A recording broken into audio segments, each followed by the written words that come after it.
Hello. Welcome in. Happy show releases on Monday. So we're going to say happy Monday, happy Thursday/Monday, happy Monday, Thursday, happy one of those things. Welcome in. It is another episode of the DisFluencers podcast here on Brandy and Dave. It is Dave again. Hope you're well. Yeah, it's been fun. This is, I think, episode 8 of the season. We're rocking through. Excited to talk more creator talk and some small shop talk today with our friends from JSA Creations. So Joey D will be joining us today. I'm going to bring him in. Joey, what's up, man? How are you? I know Sammy was to be here, but she is under the weather, which is unfortunate. So we'll have to have you guys back sooner rather than later. What's up, man? What's up, brother? Yeah, unfortunately, Sammy's just not feeling well. I mean, as anyone that watches Underground, she couldn't even make that show. Thought she was going to be good for tonight. So unfortunately, guys, you just got me. So it's just kind of, she's my way better half, as Dave will probably concur with. So I'm just, dude, I know I'm the reacher. Are you a How I Met Your Mother fan? Oh, no, but I did outkick my coverage for sure. So did I. I that's what I used as well. I outkicked my coverage. Yeah, there you go. See? We're on. Listen, we're here, bro. We've always been here. Even when we do the NFL shows, it's just how we are, bro. Yeah. So full disclosure, Joey and I see each other several times. We're not on like every week together, but enough over on the Pete McDevitt channel, Pete McDevitt show, Thursday night football. And we've had you on Underground and some of our other shows as well. And we even ran into each other at Springs, which was hilarious. Exactly. That was unexpected. Completely unexpected. It was like, hey, where you at? Okay, cool. And I was like, hey, hello. Dude, it was the slimiest, sweatiest hug I ever got, but it was great because I don't mind. Doesn't matter. Us Northerners, when we go south, I sweat no matter what. But I'm right there with you, especially in the humidity that we get in Orlando. It's just brutal that time of year. It's just the way it is. Dude, it's gotta be crazy. It's still hot as all get out down there right now, right? It is. Yeah. Usually the heat index is right around 109, 110. It's been brutal. Like to the point where we don't even want to go outside, man. It's bad. This is the worst I've been here pretty much my whole life. This is one of the worst summers I've ever seen. So I'm looking forward to the summer ending. It's crazy. So I think we've talked about this before. We're always summer travelers because of Brandy teaching. So it's always been summer. Even me growing up, my parents taught, so we always traveled in the summer. So Florida heat is a thing. We plan for it. That's cool. I remember one year it was super bad, but it was in June. It was like 1 year. Heat index is like just over 100. I can't even imagine what it is at 110 with the humidity in August. Listen, we're at that point now. Obviously, early on, Aiden now just turned 10, but when he was much younger, we could always go on the off seasons.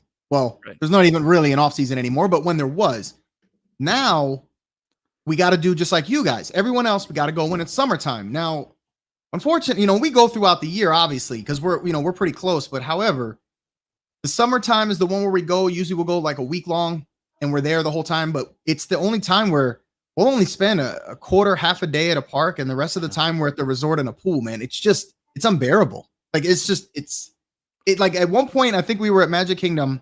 It was like, I think we were a fourth day. I remember it was like, we had been there a couple hours. I think it was like around 12. And I literally just stopped on Main Street and I was like, I'm done. I don't want to be here no more. I want to go back. I'm done. I'm not doing anything else. We're going back to the hotel. I'm done.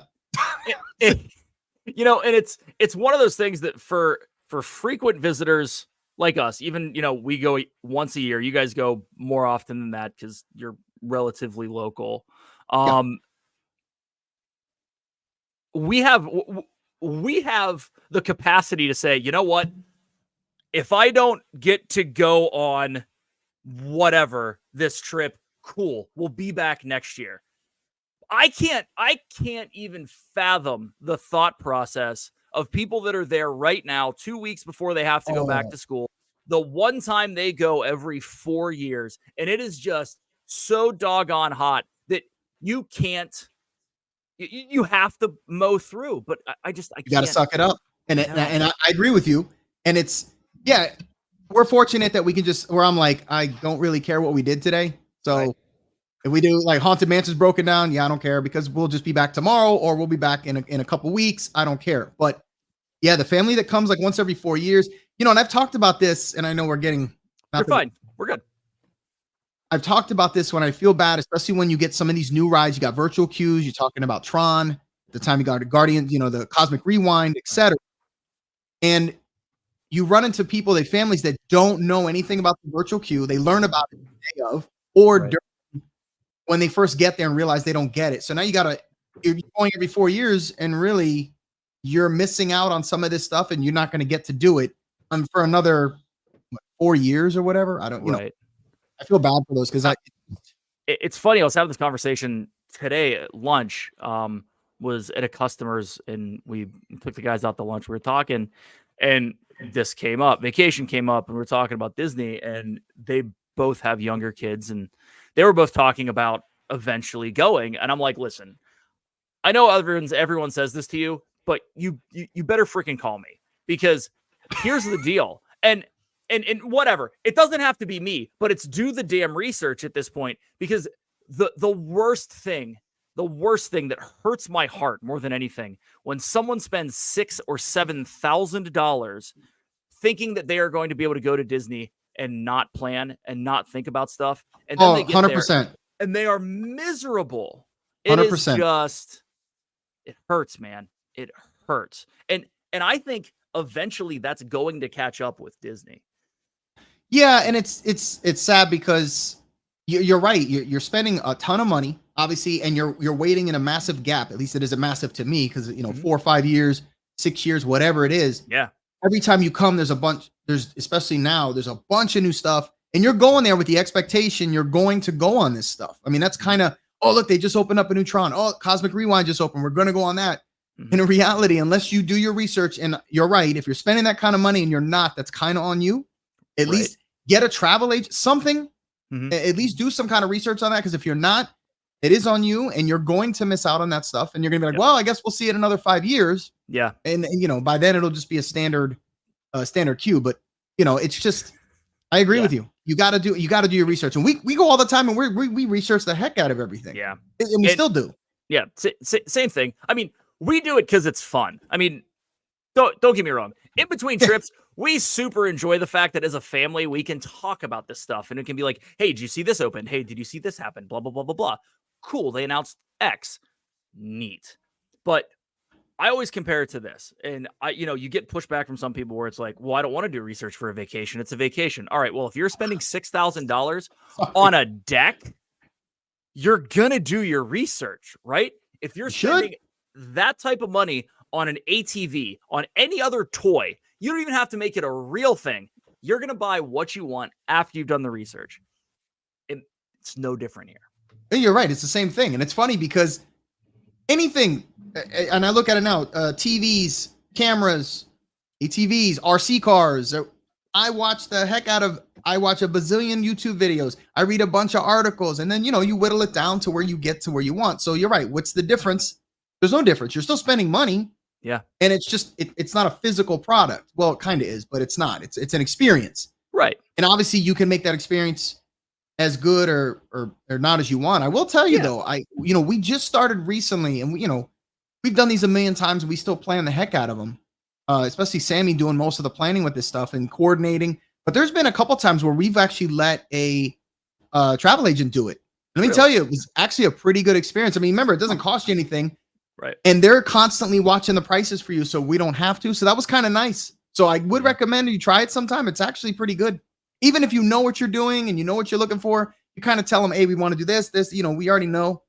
So just make sure, and they're pretty good about that.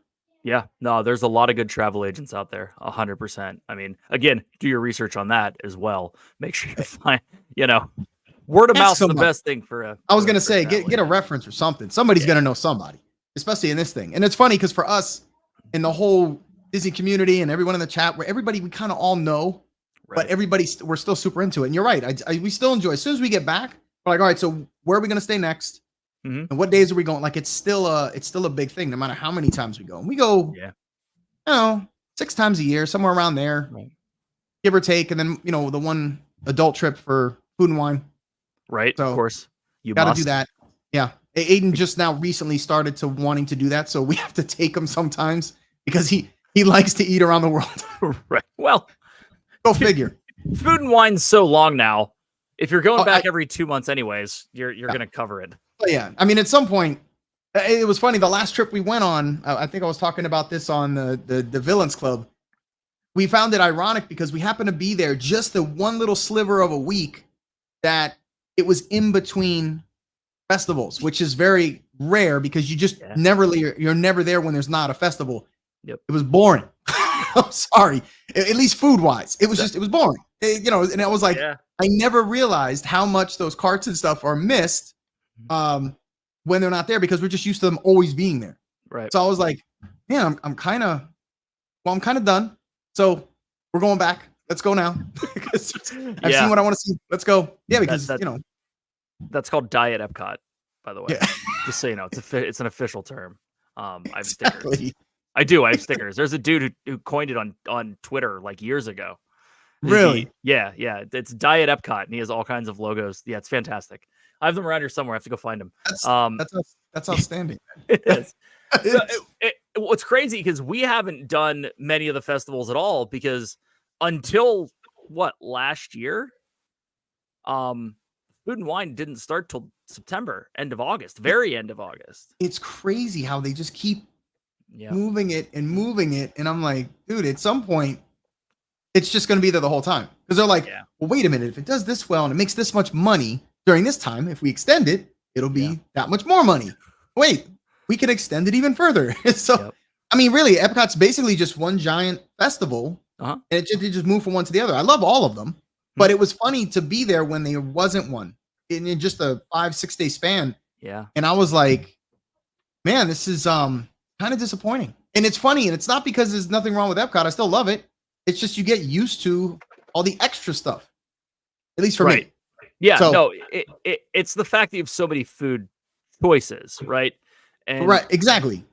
We can get into the minutia of the fact that, Food and Wine is getting a little dry, right? Like they got to do something with Food and Wine because I haven't been. Festival of the Arts, everyone absolutely loves. I like it. They got some really neat stuff, especially the sidewalk stuff they do. Right. Or the street art, man. That stuff is amazing to me. The Flower and Garden, Gianna and Brandy have been to. And I will get to experience next year. So I heard it's pretty solid as well. I think some people are saying the food's better at Flower and Garden now. I don't know if that's true. I mean, I don't know. It's hard to say because they tend to take stuff away and add stuff and then they're changing. There's been certain carts that are missing that I was looking forward to when I've gone to say Food and Wine or even Flower and Garden. They didn't have the mac and cheese truck, and I'm like, damn, that's kind of what I wanted. I know, right? The rest of it's still good, and most of it is, but yeah, it's just it changed it. One of my favorite things they've always had was at the American one was the what was it, the lobster roll, and sometimes they don't have it, and I'm like, when it's not there, it's really a letdown. So that's the thing, you don't know when they're gonna do it. That lobster roll is pretty good. Oh man, you need to check the menu at Ale and Compass for lunch and see if they have the lobster roll there because it's still the best lobster roll I've ever had on property. That one good. Specifically, Ale and Compass, 100%. I'll make sure I do that. It used to be at Cruise Cup, and then they moved the kitchens. They changed where the kitchen came out of for Cruise Cup. It comes out of Yachtsman now. Okay. So, it used to be on the lunch menu at Ale and Compass Lounge for sure, and it was banging. Well, if you're saying that, then I got to check it out because that's one of my favorite things. And it was $20, and this is years ago. This is pre-COVID. It's probably $847. Who knows? Yeah. But it was like, and you need a virtual queue to get it. Yeah, exactly. Virtual queue. Jesus. You know what they need a virtual queue for? Starbucks. Oh my God. Let me tell you something. That of course I love the Starbucks at Epcot. It's massive, but you're not kidding. If you don't get there when rope drop, you can forget it. They got dual lines. The damn things are out the door, and it's just chaos in there. And I love going in there, but it's absolute chaos. So they probably should start doing that type of thing. It's just nuts. It is. You see how many people, I forgot what the number was. I was making a joke about it last time we were there, how many workers they had behind the counter because they're just constantly running around making drinks. And, it's insane how many they cram back there and how much they're able to get. And they're cranking them out like crazy. Yeah. But must have been like 12 of them back there. So at least the way to tackle that one is have a cup of coffee in the morning in the room, right? Oh, no question. Then go do your thing, right? Go to whatever you're going to rope drop. And whenever you start to hit that first, like, okay, I need a quick break wall. Let's go get some air conditioning. You go there, you order, you have someone grab a table or whatever, because it's packed. It's always packed, but it's always packed. Watch for that. Have some person, like we kind of like, divide and conquer. I'll get in line with one of the two kids, and Brandy and both the kids will go and try to find a table. And we end up using that as like our mid-morning break. Because usually Epcot, you're waiting on a virtual queue, or you've paid for a lightning lane for Guardians of the Galaxy. Yeah. If you did it right, you got there before rope drop. And if you did it even more right, you took a minivan to Beach Club, went in the back, and walked on Ratatouille before park opening, because they open it before park opening. Then you go do Frozen. Then you go do Soarin', Living with the Land, and then you're done. You walk across, and you're good. So you're just doing it backwards, basically. What's that? You're just doing the park backwards. Exactly. Well, you know what? Good. We stayed at Caribbean Beach on this last one. So yeah, we would just hop on the Skyliner, and we would just. It was a 4-minute ride over to Hollywood Studios, and then of course, if not, it was like 8 minutes to get over to Epcot. And you're right, that's where we started. We would start straight in the back and go straight to Ratatouille, and then work our way back the other way. Yeah, so it's a smart thing.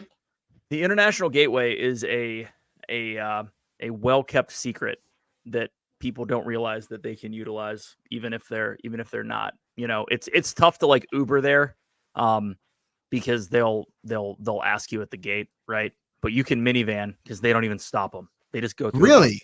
Yeah. That is funny. Listen, it was outstanding, the convenience of it.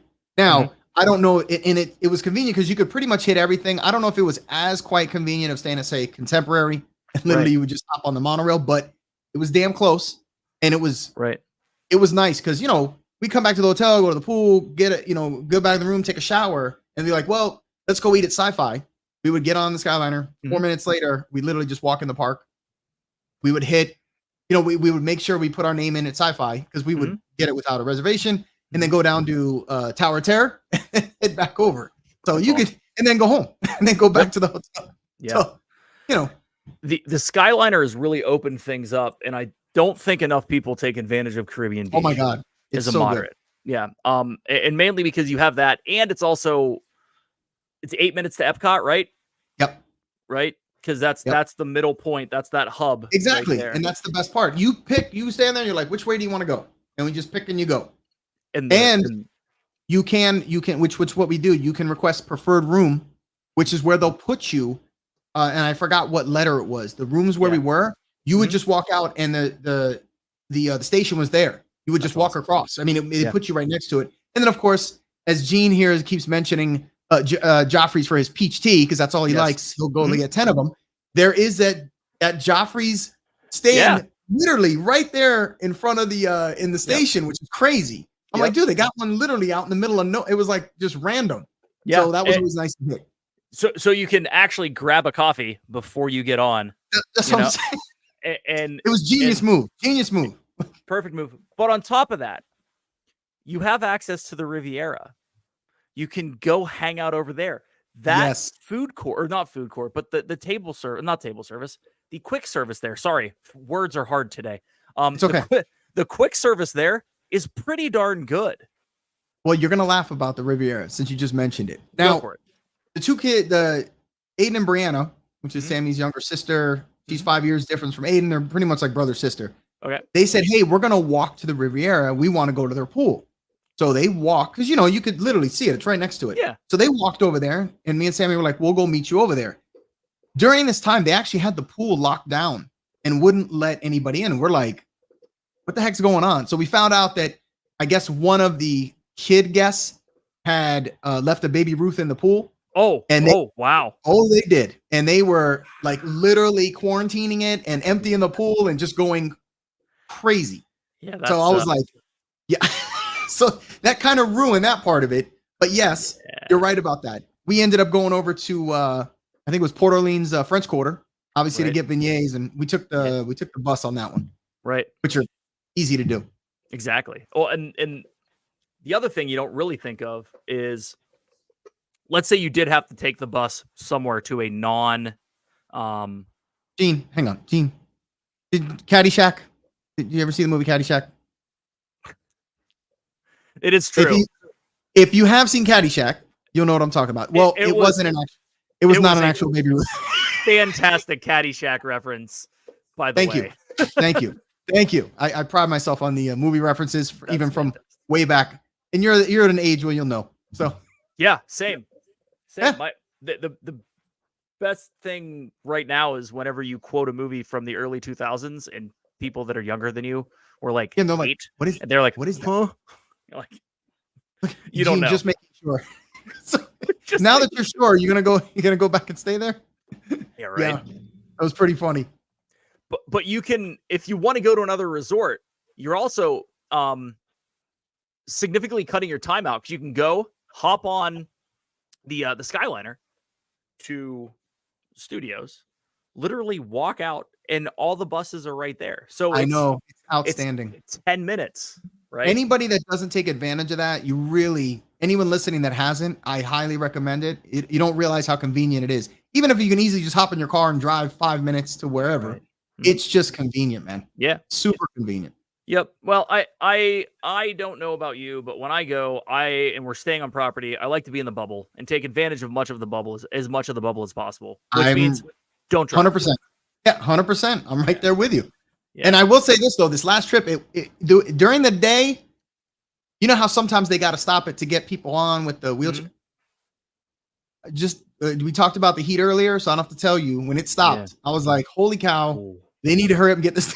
It was only 60 seconds, whatever it was. But I'm like, bro, they need to really start moving this thing because it is ridiculous in here. Yeah. So, that's crazy, man. I mean, the only other downfall to that is it is Florida. It is summer. There are storms, so they shut it down. That's another thing. Yeah. Often. Anytime we would just kind of keep an eye out, take a look, and say, all right, does it look like something's coming? If it did, we wouldn't, because God forbid, you get stuck on that thing. Oh, you're done. So that'd be bad. We didn't do that. But again, especially even if it got so, if we were going to go to Hollywood Studios, it's so quick that it was, because it's literally it's right across the tree line from it. So we would just take that and it would just dump you off super quick. Yeah. So yeah. The hub there is great. With Riviera, yeah, it's so good. That is fantastic. Or you can just take minivans like I have to, because that's what Brandy wants to do. So, well, what's great about the minivans, why do they not close? Is it something about minivans? They don't stop them? So it's obviously on the Lyft app, right? Have you taken one yet? No. Ever? All right. No, so I haven't even taken one. So it's on the rideshare. You have to take one just to try it. Now, they are not cheap. Flat out, not cheap. Of course not. But you get if you're staying at like Caribbean Beach, it would be great to take one to Magic Kingdom, because if you take another ride share, they drop you off at the TTA. If you take a minivan, they have access to the bus port, so they can drop you right off at Magic Kingdom, right? So that's one. But it's a cast member there. You 100% know that it's going to be clean and whatever, and it's fantastic, right? But when you go to a resort, they use the bus lanes. So let's say you want to go to, I don't know, Ale and Compass at the Yacht Club late at night, and you're at the Polynesian. It just so happens to be the night before Galaxy's Edge opened. Not that this happened to me at all. Of course. So when we were there, so it was myself, Shep, Zip, and Zip. Corey was there, Steve was there, whatever. All the This and That crew. We had just finished streaming, and we're gonna go to. We're basically just staying up all night until Galaxy's Edge opens. So we're trying to find the bar that's open the latest, and that happens to be Ale and Compass. So we're like, well, how do we get there? Well, let's take an Uber. Okay, well, what are we going to say when we get there to get in? And it's like, I'm like, no, we take a minivan and they just take you right in. They don't ask questions. You just go right past security because it's Disney transportation. It is true. So we went from the Poly over there, got there. We go in. We just hang out at Ale and Compass. It's like, I don't know, 12:30. And they walk over and they go, well, we close at 1. And we told them what the plan was and whatever. And the server's like, so this part of the bar doesn't get shut down because it's technically part of the lobby. So you guys are welcome to sit here as long as you would like. How many drinks do you want? Really? Yeah. We're like, kind of look at each other. 2? And they're like, are you sure you only want 2? And it was yeah. You're like, yeah, exactly. Wow. It was after an early evening not early evening. We streamed and then we went to Trader Sam's, which is always a little rum inducing. Yeah. Love that place. Now wait, how long do those minivans run? Like what time do they stop running? I think or do they never stop? 12 or 12:30? Yeah. Right? It's not that bad. I mean, they run for a couple hours after park close. So might be an hour and a half. Yeah, I guess that, I mean, that would make sense. They'd have to run till at least after the parks close, especially the latest one, which being Magic Kingdom. So, yeah. The only thing is that, I think I know why they don't, but they really need to do something for, and maybe they don't, some kind of transportation for Animal Kingdom outside of just driving their man. Like I know they're not going to do the monorail, but like maybe make the monorail. I mean the Skyliner. It's quiet. Yeah. They're not either because there's no convenient way to do it. You just kind of, And it's back in the corner, man. That's what sucks. I know it's out there. I get it. Yeah. And I get it. The park doesn't stay open late. I know that, the animals and stuff, but still, that wouldn't have anything to do with transportation there. It's just, because it's the one that like, yeah, we can go to all 3, but we gotta drive over there for that. Yep. So, it's kind of one of those things, but that's a pretty good idea what you said. That's also a good spot to use a minivan if you don't want to use the bus transportation. This is true. It's again. Do they charge you by the mile? Is that what they do? They charge you a flat fee, and then they charge you mileage. Yeah. They charge you, and also the oxygen fee. Is that maybe? I mean, I think the last time we were there, it averaged $42 a ride. Holy. Yeah. Jesus. Now, Joey, I will say this: they're convenient. We look at it as time is the one thing we can't buy more of down there. Is this true? So we can utilize that. 2, Brandy doesn't like the bus, so there's a I don't want a grumpy wife factor. And 3, to be honest, dude, I budgeted in.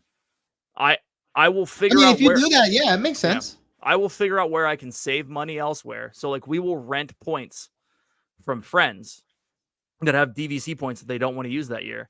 So we'll stay at like last year we stayed at Saratoga Springs. I think it was like $2,200 for 10 nights. So 10 nights, that's pretty good, man. So we got that. And even if you look at what it would have been to stay at Coronado or something like that, saved about $800, and the minivan cost was about $1,000. So, so you were using it exclusively? Is that why I was exclusively? We didn't use the bus at all that trip. Okay. Swear to God. I mean, we used the monorail occasionally, but it's just look. I get it. Yeah. Listen, if you budget it in, it makes sense. You're budgeting it in anyway, so it's no different than budgeting in food or whatever else you're gonna do. So yeah, and we'll same boat. We'll get, I don't know, like ham and cheese, and we'll get a grocery delivery and actually just eat in the room for a meal instead of going to another table service, which is going to cost us $280 for 4 people anyways. So it is. It's all about where you want to spend your money, and if you're going to spend it one way or another. Yeah, Disney's going to make sure of that. this all goes back to the original statement, which is do your research, right? Do your own research. You know how you like to eat. You know how, and that changes year to year, right? Like we've done the deluxe dining plan before, so we could take advantage of all the princess meals. Yep. Now, character dining, all that stuff. Yeah, I don't think we'll ever do the dining plan again because we like lounges too much. That is great. You know, it's funny. We were just talking about the dining plan coming back in January. Right. We'll still do it, at least for now. Mm-hmm. But it makes sense because we do use it. We still go to these things. But yeah, if we're just doing lounges, it wouldn't make sense at all. Yeah. So. And you know, I'm also not a dessert fan. So the fact that you get a dessert, I mean, it's not that I'm not a fan. I don't need it with every meal. That's just me. Yeah. Right. So you build them up over days where you got all these snacks and desserts and stuff like where you're like, I got 5 or 6 to spend, and we got to spend it now. So we got to figure out, get something. Tell the kids, get something, grab something. I don't care, whatever it is. Yeah, and that's a whole other level of research. If you want to get top dollar for your dining plan, it's like, what snacks are $8.50? It's like, okay. You can drill down big time. When we stayed at Art of Animation, that place is notorious for it because they had a ton of stuff in there. They got the smoothie machines and all the stuff they did there. You would just, anytime you want a snack, you would run, especially if you stayed near the front, it was easy. Like in the Nemo, the Nemo section, you would just go to the front. Man, you get your pick of the litter for everything. Because we would end up banking some of this stuff over a couple of days because we weren't getting all the snacks. So by the 3rd day, Sammy's like, hey man, we're starting to build up a bunch of this stuff. We got to start getting some of this stuff. So that's what we would do. Isn't it crazy when you look at the receipt and you're like, so there's 3 of you, you're staying for like 4 days and you each get 2 snacks. So you're like, I have 28 snacks. Yeah, that's what I'm talking about. And then you don't use them and you're like, well, I thought we used snacks yesterday. Well, we did for coffee. Okay. We're at 22 snacks. What? We only have a day left. What are we gonna do? Yeah, we got to start. You're like, bring a bag. Just start pulling stuff up. Well, you said Starbucks. You can use them at Starbucks. Now that I did not know, because at the time we first got those, when it was last running, we weren't really getting Starbucks. Now it's like a must. Yeah. I remember walking down Main Street because we were, again, it was like halfway through the trip. We had 1,000 snacks left. And it's like, well, let's get Starbucks. And we're walking out of the park. And I walked in, was the first time I ever knew that they had a size called Trenta, which is... I've never even heard of that. Bigger than Venti. It's the big cup. It's a 30-ounce cup. What did you get? I don't know. I was caffeinated out for the next 10 hours, though. I know that much. Who comes up with these names? What? It sounds like some hieroglyphics from something in like 18 BC. Like, who comes up with this thing? It's like a god that they named from a star system that they saw them, it's just like, Alpha Centauri B. And they're like, I can't even say that. Like, what the? It sounds like a god that they made up. Well, so have you ever seen the Paul Rudd skit? Or it's not a skit. It's from the movie. It's from one of the movies. It's from a movie he was in. I can't remember which one, but he went into Starbucks with his wife, and I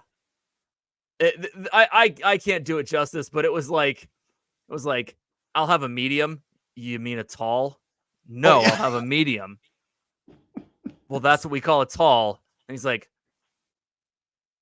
okay, well, what's the next size? It's a grande. Then it was like something, and then venti. And at any rate, the last line is that congratulations, you're stupid in 3 languages. Like, that's the best part, because that's what it is. It's tall and grande are the same thing, right?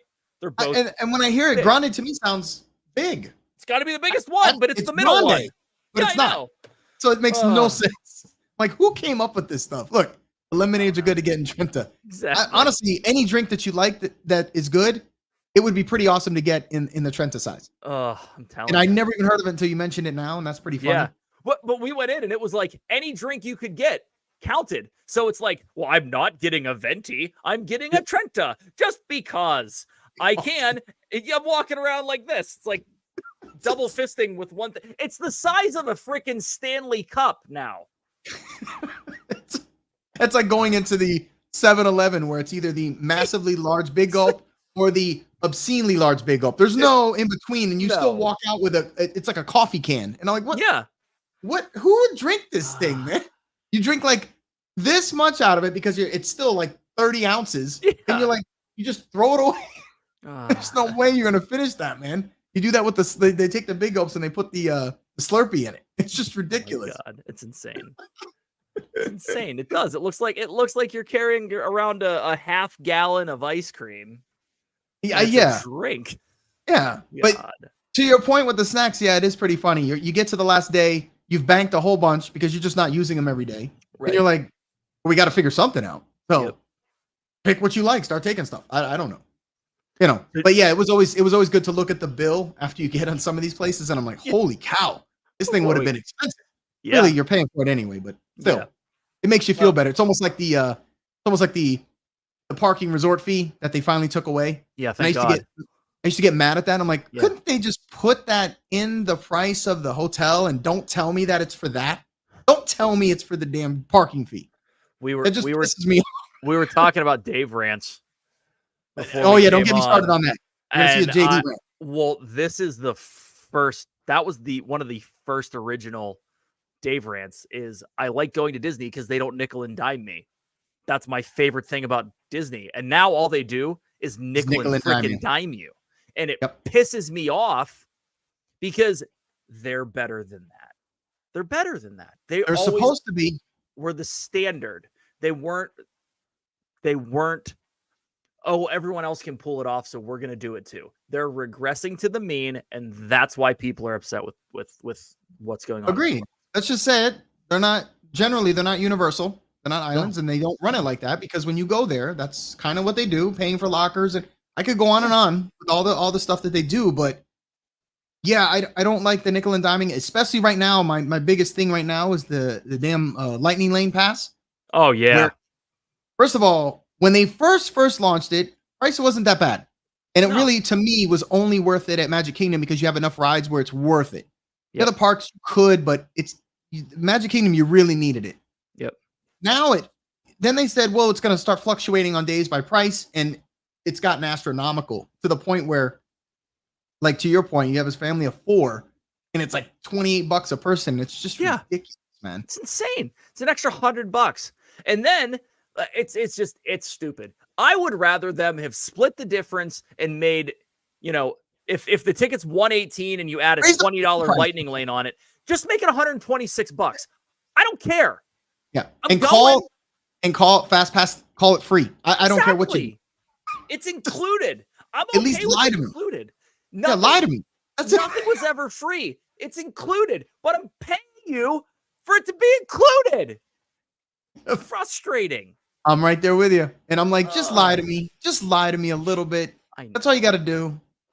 Like, it's easier that way because ultimately we're going to pay, but I don't feel so, like you said, I don't feel so nickel and dimed about it. Right. I just feel like you guys are being jackasses by raising the prices every I agree.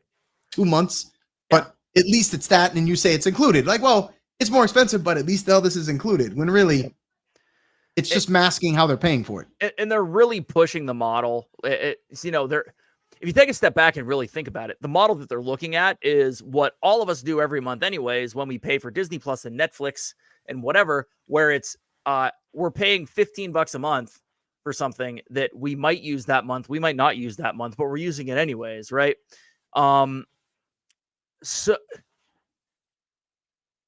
it was okay to a point, because when you're like, okay, I'll buy an individual lightning lane and it's $11 for me to do this, and it's only $44 for my family, and I'm saving myself 3 hours in line.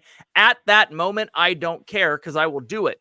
Well, now I'm starting to think twice when it's $85. Yeah. And I think they're pushing that to the envelope.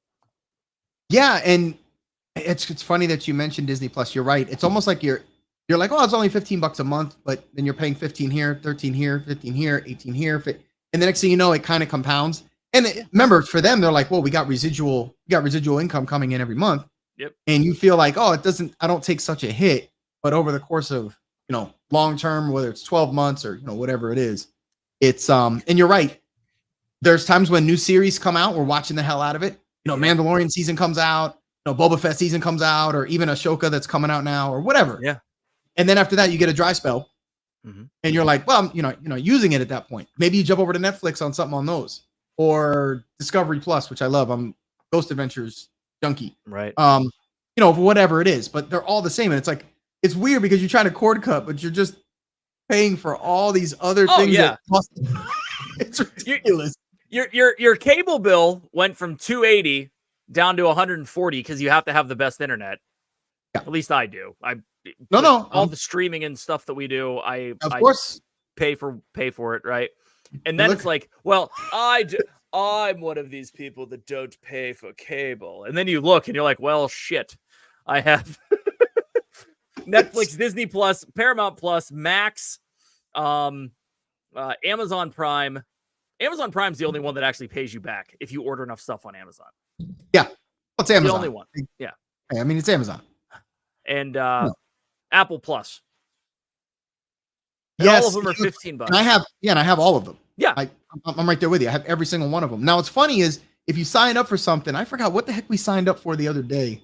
We bought something and they gave us like 3 months of Paramount Plus free or something like that. And, now the funny thing about Disney Plus, every once in a while, because, we all have comfort movies that if there's nothing on, I'm going to watch something. So for me, like Pirates of the Caribbean, any of them pretty much, but I'll go to Jump Around or something that I get in the mood to see. Jungle Cruise, that's another one. There's a bunch of them.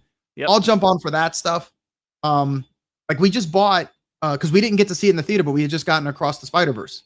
And we saw it the other day. Aiden wanted to see it. Obviously, it was a great movie, which was just like the first one.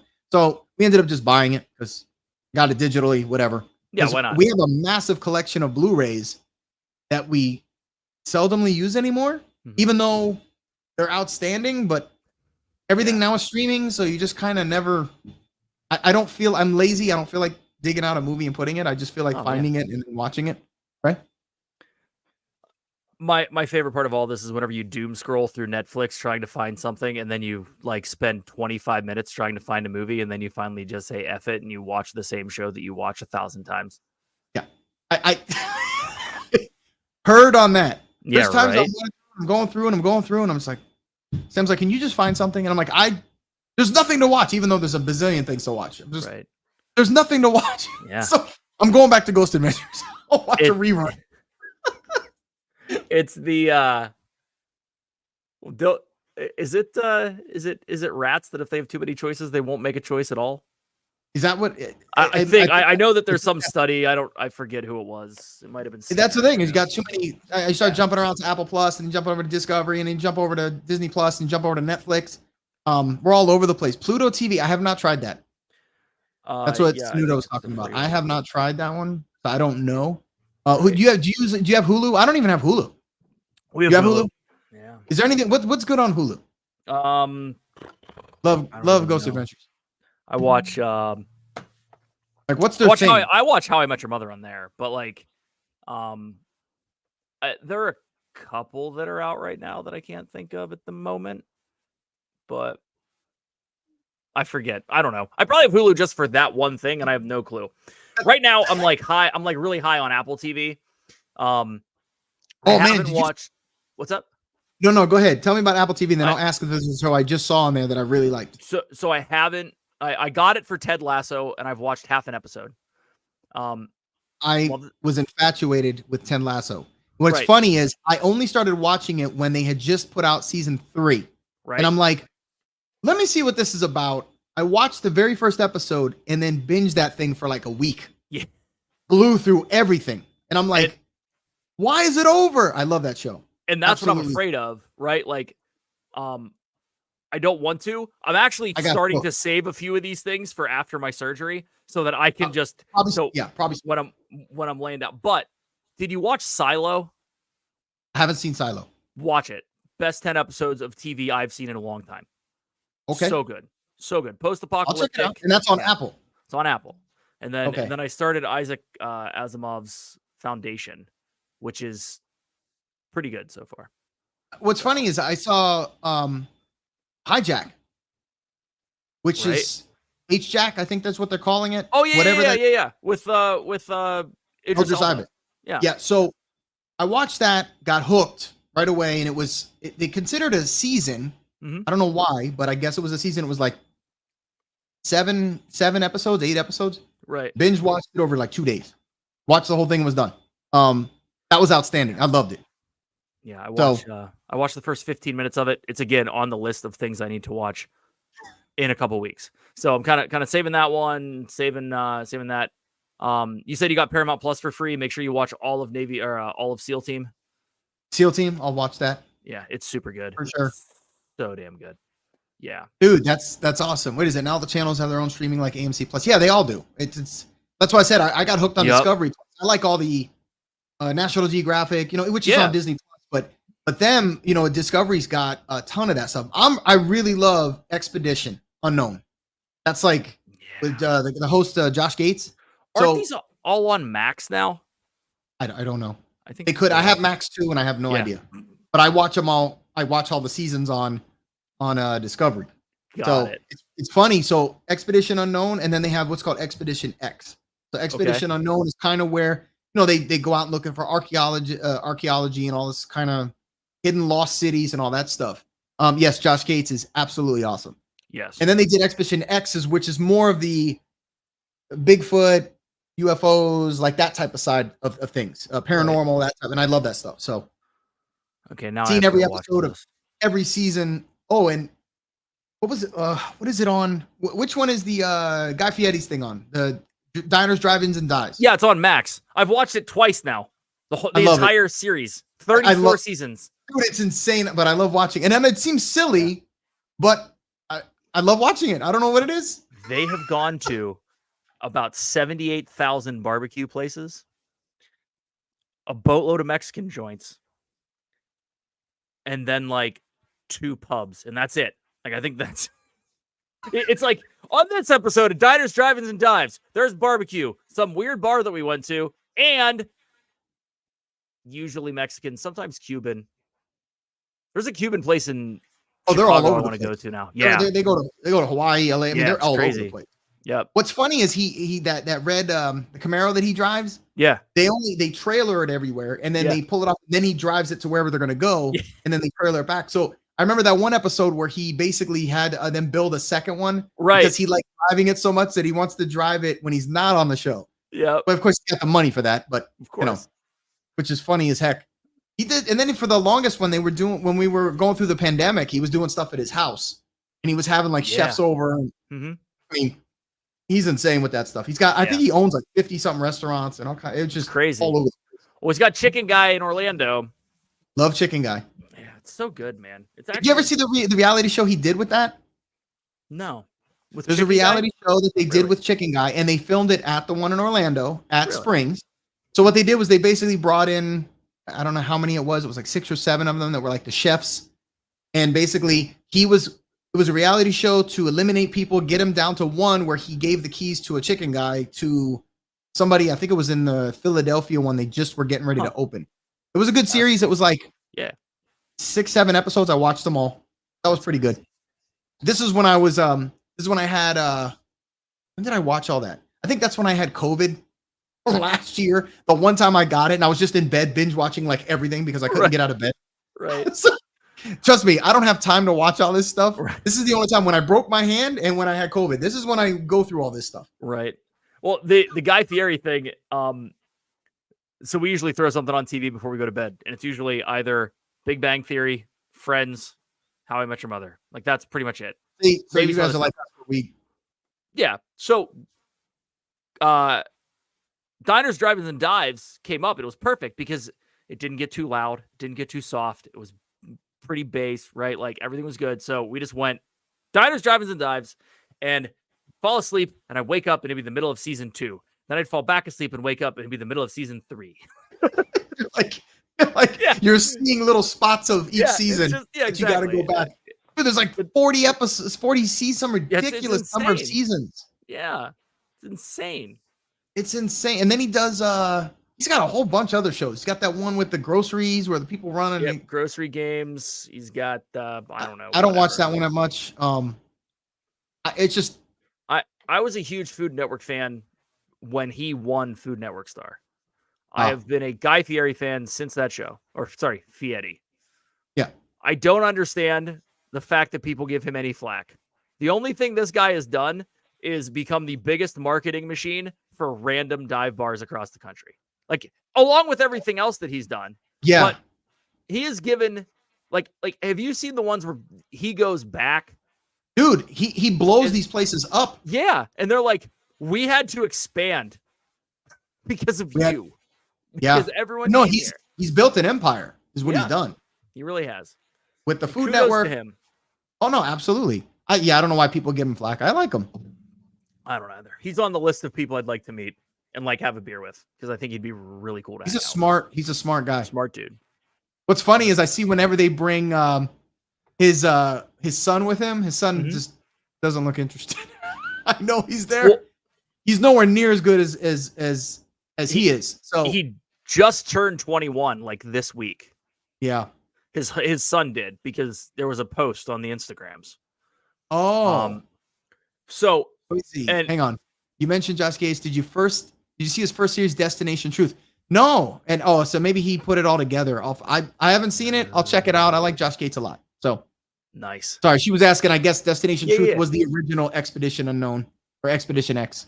Interesting. I'll have to check it out. Sorry, go ahead. No clue. No, you're good. No, but at any rate, I have a feeling that is it Tanner? Is that his son's name? No, it's not. I don't know his son. I can't remember his son's name. He's forgettable. I'm sorry. Anywho, I guarantee he's gonna dye his hair one of these days, and he's gonna like turn into Guy Fieri 2.0 and just take over the. They don't look anything alike. I know they don't. Like it's just pretty crazy. The thing is, he has an aura personality about him where his son just doesn't. It's not his son's fault. He just doesn't. Right, Hunter. Thank you, Stacy. Hunter. There you go. Yeah. Yeah. He's just and they only have him on sometimes. Sometimes they don't. And, you know. So speaking of Instagram, this is good segue. This is called a segue. We don't get any transition swipes or anything like that. No. No music. Little Wayne's World action on that. Wayne's World, baby, love it. Yeah, man. JSA Creations. Yeah. The Insta page. The one that's scrolling across the screen right now. Everything. Yeah, it's at the bottom of the screen with the Etsy shop. Yeah. Where was this birthed? Where did it come from? Where did the idea to start an ear store, but not just an ear store, the 3D printed kind? Yep. And you guys do some fantastic work. Appreciate that. If you haven't checked it out, go check it out. But where did it all come from, man? Kind of a funny story. Now, obviously, you know me, I'm a big sports guy. We're in the gym, jock, and all that good stuff. You would not think that I would be sitting there doing 3D designs and making Disney ears, right? I think. First of all, am I even supposed to be a Disney fan? I love it. Right. So, and I don't care who the hell says anything about that. Right.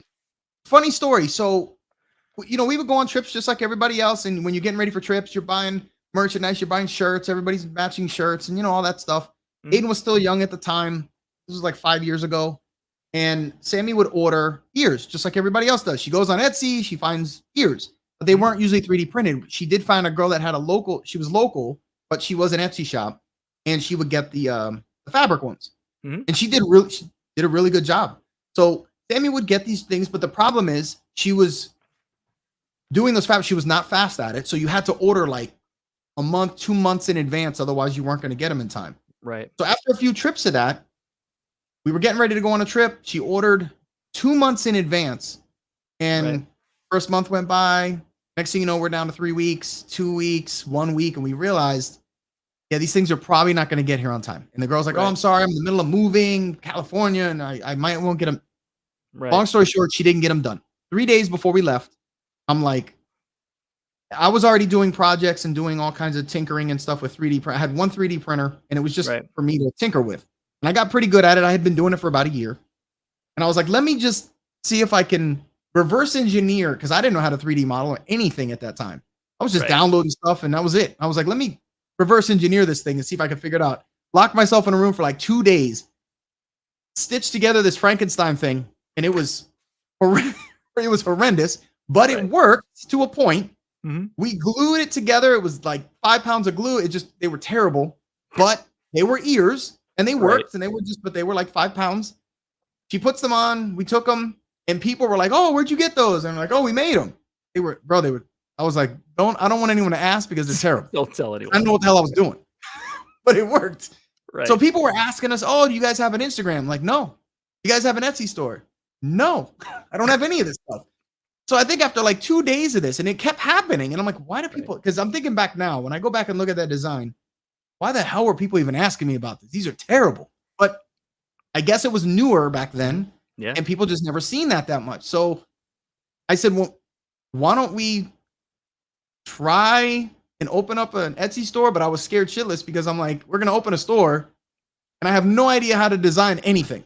And what was funny is when we first opened it, we were actually taking customs, which, by the way, don't ever do that. That's right. a huge mistake. Don't ever do that. It's a huge thorn on my side. I know people call us all the time. They message us, hey, can you make? No, I cannot. Because we just ran into too many issues where we show them a design. We would go back and forth for weeks. And I'm like, this is a waste of time.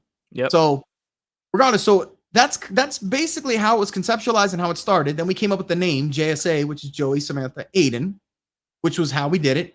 The reason why you have the puzzle pieces, obviously Aiden's on the spectrum, as most people know. We don't hide it. He's high functioning, but that's kind of where the puzzle piece came.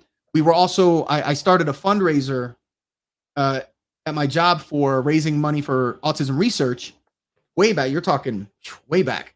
Right. And we wanted another way to do that. So we would take some of the proceeds from every single sale that we did and donated it to, at the time, it was Autism Speaks. But then we changed it to Step Up, an organization called Step Up for Kids, which is much better. Just because pretty much all the money goes to the families, whereas Autism Speaks is not like that. So, cool. Because we didn't know. So that's kind of how the shop started, and we had to. Let me tell you, and I'm sure you know this. We had to grind. The first year was rough because you got to figure out what type of packaging you want to do, what size boxes do we need, what kind of labels do we want to do, what kind of and then like the way are you going to package them and that they're not going to get damaged when we send them, and how are we going to put these things together? Like it was constant change. Here we are 5 years later, which I never thought, back then I was like, we'll sell a few a month and whatever we get, we'll use it for Starbucks. Yeah. Right. We go on these trips. And then, and then the year right before COVID, 2019, it really started to take off. And then COVID, you would never think, but holy cow, dude, we were just so inundated. I ended up, so now I got, at the moment I have 5 printers. Back then I had 1. Jeez. Yeah. And then of course, over time I've gotten better at it and better. And then it was self-taught, learning new techniques and getting better at this and that. And then it was solid color. Sammy was painting everything and using glitter and all kinds of stuff. Yeah. Then I moved on to multicolor, which is way harder, and designing it because you have to design little. It's crazy. Yeah. Some of them you have to put them together like puzzle pieces, and it's just nuts. And yeah, it's been. I mean, listen, it's been a blessing, and obviously we met not just because of the shop, but it's funny. The JSA Creations is how we met Gene. And how we ended up on Underground and all that stuff. Gene reached out to us when he was just getting ready to start. He had his Instagram page and was just getting ready to start the Disney Underground, the podcast. Right. It was just audio at the time. And he's like, hey, we're looking for, he messaged us, we're looking for sponsors and we really like your guys' ears. We could have you guys where you would send us a pair of ears, we would promote it. And that would be kind of the payment, whatever. And I'm like, okay, I said a podcast sounds pretty good. I'm like, so how many subscribers do they have? He goes, oh no, we haven't started it yet. And I'm like, right. Yeah, no. So we basically turned Gene down. Right. And like, I'm not kidding. We turned him down. I was like, he just wants free ears. I've told him this story a bunch of times. I love it. Yeah. So then after that, like a month later, he reached back out again. I don't even know if he's here watching. He reached out again. And I was in a good mood that day. I'm like, fine, just we'll try it out. So we do that, and then he says, hey, he was asking Sammy, why don't you come on? We'll interview you. You can talk about the shop, and that's it. So she goes on, and then they're like, hey, why don't you, after the show, they're like, why don't you just stay on the podcast? So she's like, she asked me, I'm like, it should be fun. Just do it. Yeah. So she stays on, and as fate would have it, 3 weeks later, I think the 3rd episode, for some reason she couldn't be on. I literally walked in from work, and she's like, I got to do this, and this, and this. Can you be on in my place? And I'm like, I don't even know what you guys are talking about. So I sat down with them, and it was Gene, myself, and Dan from, So, and I think Dan and Steph, I think were on at the time. And we did the show, and they're like, oh man, you did great. You should stay too. And so look at Dan. There's Dan in there. What's up, buddy? What's up, Dan? It was funny. So that's how we started we stayed on the the Underground podcast, which audio did really well, which was a lot of fun. We had a lot of long nights because, you know, when you're recording, it was like 3 hours. They would cut it down to like an hour. It was ridiculous. Yeah. So, yeah. So if it wasn't for the shop, we would have never met Gene, would have never been. It's like everything steamrolled. And of course, we would have never met Pete, never met you. And I could go on and on and on. Yeah. And it's been crazy. Panda, I mean, everybody. Yep. So it's nuts. And then now we go to parks. We run into people we know all the time, you know, Piano Rob. And it's just, it's been crazy. And this is all from an earshot. It was just one of those things, man. From a random idea, dude. That's the best part. That's all it was. And it was just because, by the way, and Sammy hates when I talk about this, but I'm going to talk about it anyway. The girl that used absolutely, because I'm going to do it. The girl that we bought the ears from, Sammy was like, oh, hey, because they kind of became friends because she bought so much stuff from her. Hey, we're thinking to open up a shop and this and that. Girl stopped talking to us, unfollowed us. Yeah. And I'm like, I don't even want to say what I said, but I was laughing because I'm like, wow, you really like we're some threat to you. That goes to there are two schools of thought when it comes to creating in any capacity, whether it's business or whatever. One, everyone is an enemy, which doesn't get you anywhere. And two, the world, this niche, everything is abundant and there's room for everyone. And a rising tide raises all ships. So the more positivity you put out there, the better, everyone can do. And I mean that sincerely. It's listen, I absolutely agree. I absolutely agree. And listen, you've been part of this Disney community for a while. Mm-hmm. And unfortunately, and we've known, we've run, we obviously met so many people, but you end up finding out who's real and who's phony. Right. And I'm sorry, it's just unfortunate, but there's a few. It's just kind of the way it is. And you kind of learn that. You're like, man, some of these people are not what you think they are. It's funny because that's just life in general. It is. You're gonna meet genuine people. You're gonna meet people that aren't, and it translates into every single niche. I mean, amidst COVID, I decided that I'm really good at Call of Duty, so I should start streaming it, which I'm not really good at it at all. But it's fun to stream. And, of course, you meet. It's the same type of thing. You meet a bunch of people there that are just absolutely genuine, awesome people. And then you meet those that aren't. And then there's the general chat room. Call of Duty is a cesspool. Holy cow. Dude. And this is from someone who's been gaming for my whole life, worked for Alienware Corporation. So I built gaming PCs this is all I did growing up. So I know what lobbies are good to be, which ones aren't. And by the way, if you ever want to play, I do play. Okay. Well, we can talk. Obviously, 100%. I'm here. This whole podcast is being run on an Alienware, so we're good to go. Really? Yeah.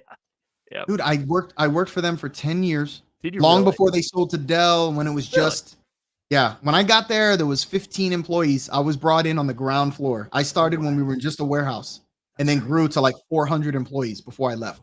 Wow. I was there 10 years. I loved it. It was fun. Yeah. Mm-hmm. Once they sold, I was like, I'm out. Wow. And some of my friends who's now the CEO and owners of, when they sold the Corsair, but they opened up Origin PC. I was on the ground floor there for a little while. Really? And then, so everything you see, including this behind me, I built all that stuff on my own, put all this stuff together. Right. The crazy PC, which you can't see off camera here on this one, which is like another multi-screen. Sammy puts up with it because it's kind of my outlet aside from the gym. This is, it's what I did for a living. So it's my only outlet. Going to the Electronic Entertainment Expo E3, that is not even a thing anymore. Mm-hmm. Huge in the game industry, electronics, techie, 3D printing, podcasting, you name it.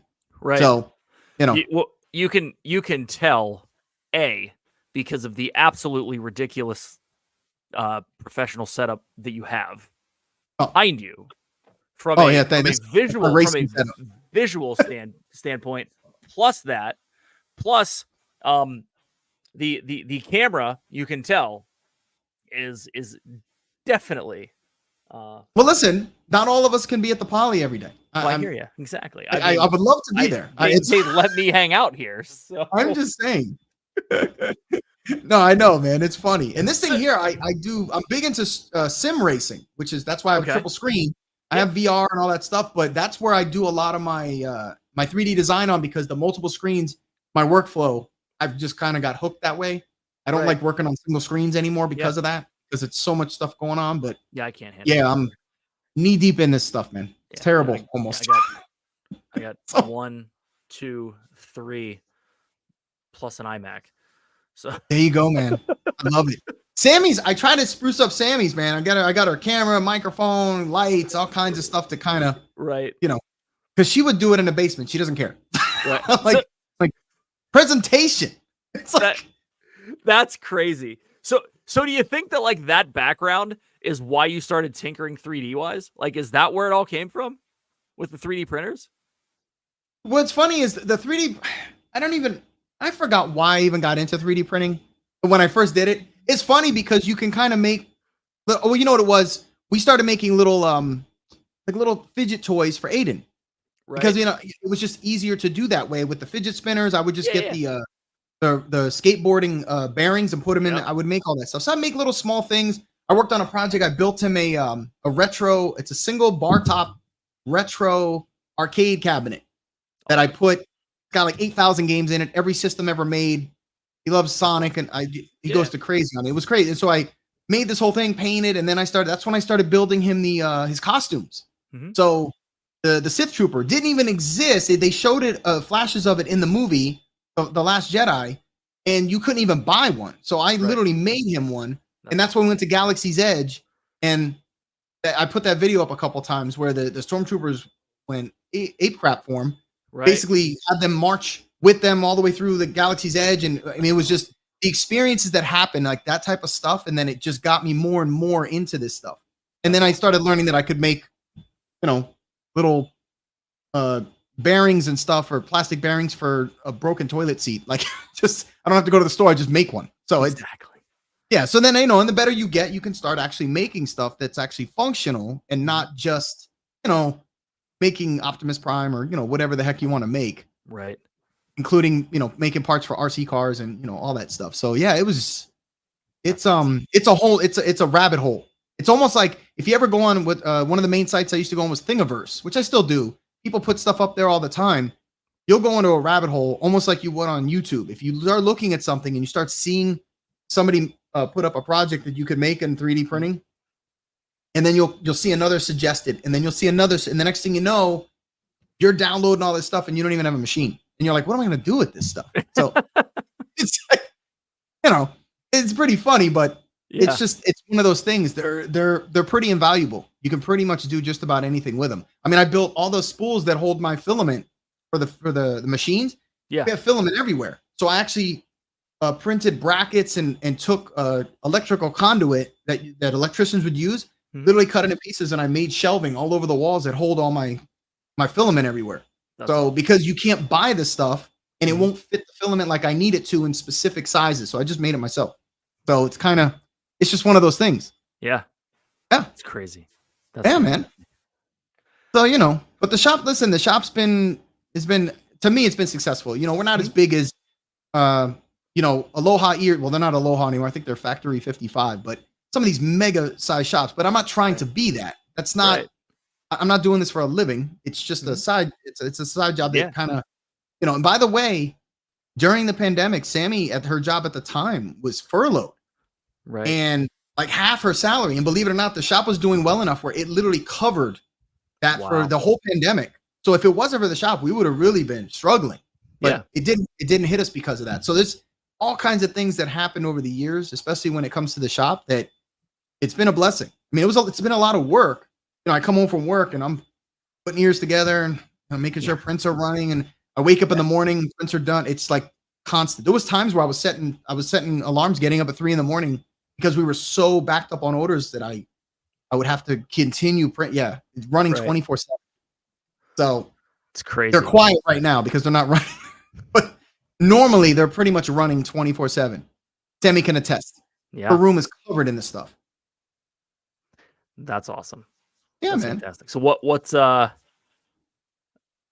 the plans for the future? Anything big? Are we I expanding? don't know. Well, there is a couple things I have ideas for stuff all the time. I remember one time I was looking at pop sockets and I'm like, I can do these. And I started making some. There's been stuff I've prototyped that we've never put out. Right. I've done custom pop sockets and all kinds of stuff, but I have an idea right now that I'm working on, which I won't say. But throughout the year, especially when it comes to, obviously you got to get Halloween designs out, got to get Christmas designs out. Mm-hmm. They have to be done so far in advance because, as you know, I mean, Not So Scary's already started. So yeah, exactly. It is my point. So I have to have these designs, ready to go. So you have to start planning so far in advance for this stuff. So that kind of keeps us busy throughout the year. And then there's times I'm like, I don't like this design. I want to go back and redo it. I've done that. I just redid the whole Fab Five, which I'm a huge fan of Runaway Railway, at least that art style. So I wanted to do that and not just the standard stuff that everybody does. So kind of did that. Same thing with Haunted Mansion. We just did, and I don't think he's even shown them, but I did. I took Panda's logo and literally made ears for him, just like I did Pete McDevitt. I did the same thing. Not like he asked me, I just did it. Panda's was a nightmare to get done. Oh my god! But yeah, every once in a while I'll do stuff like that. But it's people we're working with and stuff, so it kind of makes sense. Because I know people ask all the time, "Hey, can you do this?" And I'm like, "I'm sorry, the custom thing is not. It's not worth it." So yeah, coming is more of our designs, and I do have some new products that aren't ears that I think are coming, but I have to perfect it, and that's the problem. You got to prototype it, you got to check it, make sure it works, because it has to be repeatable, it has to be efficient. It can't take you, you know what I'm saying? Because I'm not going to get into, like, people were asking me, "Hey, can you make?" Because I got Mandalorian helmets that I've made and stuff. They're like, "Can you do that?" I'm like, "I could do it, but it takes so long, it's not worth my time." So I'm like, I'm not making them. So I'd have to get a much bigger print farm to do something like that. And I just don't want to spend the time on it. So yeah. So that's where I'm at. It's crazy. It's awesome. Yeah. So you obviously use the Instagram to advertise, correct? Yep. Big time. So Instagram is a big thing for us. And I gotta say, and I'm gonna point this out, Sammy does, and I know I'm the one that does the designing and the printing, a lot of that stuff. Sammy is the one that she's the one that makes the business run. She's the one that's the face of the business. She's the one that does all the packaging, handles all the orders. Like, she does so much of that stuff. And I will say, and you'll know this, Dave, it can be disheartening when you're using any of the social medias, especially Instagram. You're posting every day and you're getting the stuff and you're getting zero traction. Yeah. Where it's just not getting in front of people. It's not even getting in front of your own followers. So it's very frustrating. So what ends up happening is you're like, screw it, nobody's watching it anyway. So we'll post like once a week because you just don't care anymore. But you do product pictures and stuff like that. And obviously Vicky Mouse, she's one of our reps that works for us. We have another rep as well, but we've only kept the two and we just keep them. Vicky's at the shop, the parks all the time. So, we use them, but yeah. So yeah, we're on Instagram and obviously Etsy. You can find our shop there. Those are the two main ones. I know we were using, what was the other one we're using? We have Facebook, but there's no interaction on Facebook. I don't care what anybody says. Are you TikToking? We started one. We messed with it a little bit, and we just haven't. It's one of those things, you have to stay on top of it for the. Yeah. So hang on a sec, Stacey. Oh, did you also make the Mickey sunglasses? I can, but no, those aren't. Those are from a shop that we use with. And I think they use an acrylic. And I was looking at getting one of those for doing other stuff. But yeah, I think those are done in acrylic. So, but yeah, there's a lot of stuff that people do. I'm like, oh, I could do that. But you don't want to copy people, Right. So it's kind of like that. What's weird is I'll get somebody, and I know I'm rambling. No, you're fine. Here. Go for it. There was, we've had this a couple times, and maybe you can make sense of it. They'll hit us up and they'll be like, hey, I wonder if you can make these types of ears. And then they'll send us a photo of a set of ears that another shop makes. Right. And I'm like, no. Why don't you just ask them to make the ears that they already make? Why would I? It doesn't make sense. I'm like, I don't understand why you're coming to me. I don't make those. I'm like, could I copy it? Yes, but just go to them. I don't. Right. It's just people. Sometimes we get some weird stuff, man. So I don't, So are there a lot of 3D ears on the market currently? Oh, it's saturated. It's getting there. And it's not just 3D ears. It's there's two different sections. You got your 3D ears, and then you got your fabric, right? Right. So those are your two main shops, which is why it was weird that that girl that we used to get the ears from got so upset we started our shop when hers were fabric. So we're making ears, but it's a different category. I don't know. Right. So you got mainly those two, and yeah, it's pretty saturated. In fact, shops that we've known over the last 5 years, there's a bunch of them that closed up, Right. and they were like, "Yeah, we're done doing this. We don't want to do this anymore." And they started making home decor wood stuff. So On Point Studios, great friends of ours. The Jordan and them, they're great. Jordan and Ariel, they're great. We've actually met up with them at Disney, and we had a great time with them. And they were always good too. Jordan was real good at the ears, but they decided they wanted to do wood home decor stuff, and they do really good stuff. He got into the more laser engraving and that stuff, and got rid of the 3D printers. So I had put some on Facebook the other day that, hey, I think I'm going to start refreshing some of my printers, get some newer ones. We're going to be selling some of them. And then she of course responded, and she tagged Jordan and was like, no, because he might get back into it. So Yeah. it was one of those things. So yeah, man, it's just funny how that works, man. Yeah. So when you hit, I mean, obviously when you head to Disney, like, I'm assuming you plan, like, okay, we have 8 new sets of ears. We have to get all of these pictures at X, Y, and Z, correct? How do you fold that into what you're doing anyways? 1000%. And you're absolutely right. So it's tough because what happens is Sammy comes in. I don't even have any paper. She comes in with a sheet of notebook paper. And I swear to God, the list is from here. I don't know if she's watching. It's from here to here. And she goes, yeah, you need to make these for the next trip. And we have Tuesday. we have 4 weeks, and I need, because the thing is, she's like, she'll bring a couple of ones that we already have, and then she wants these new designs. They have to be done because we always bring new designs that are not on the shop yet or anything when they're first seen at the parks, and where we take product pictures. The big thing is she has to get, because this is what women do. She has to get an outfit for every single one. So she's like, I got to get my outfits. Yeah, I got to get it together. So she gives me a list, and she's like, yeah, this needs to be done in 4 weeks. So get on it. So I'm like, okay, so now I'm under the gun to get this stuff done. And then what she does is, since we make it 2 different ways, and I've really been considering, and we've talked about this, making all of our stuff pretty much detachable instead of selling either permanent or detachable. It just should all be detachable. Right.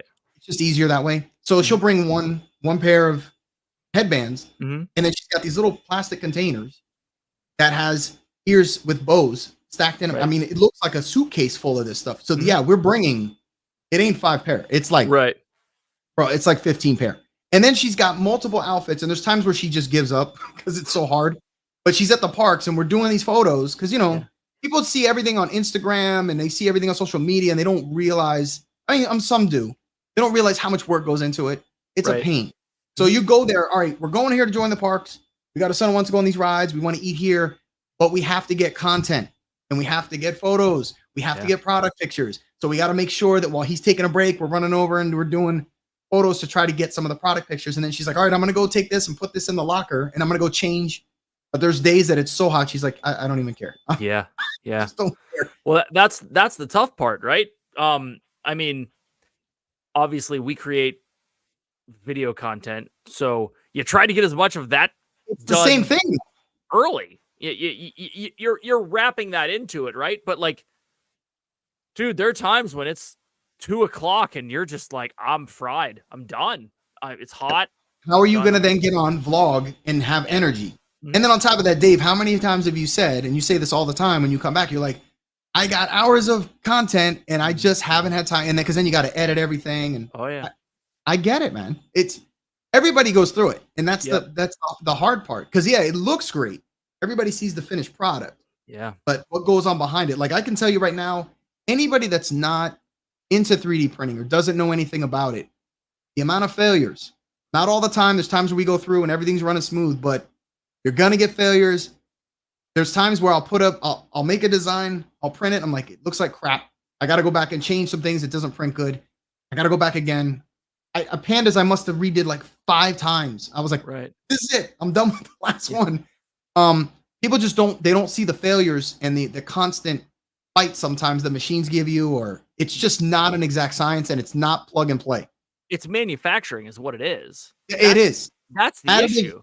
Additive manufacturing. You always have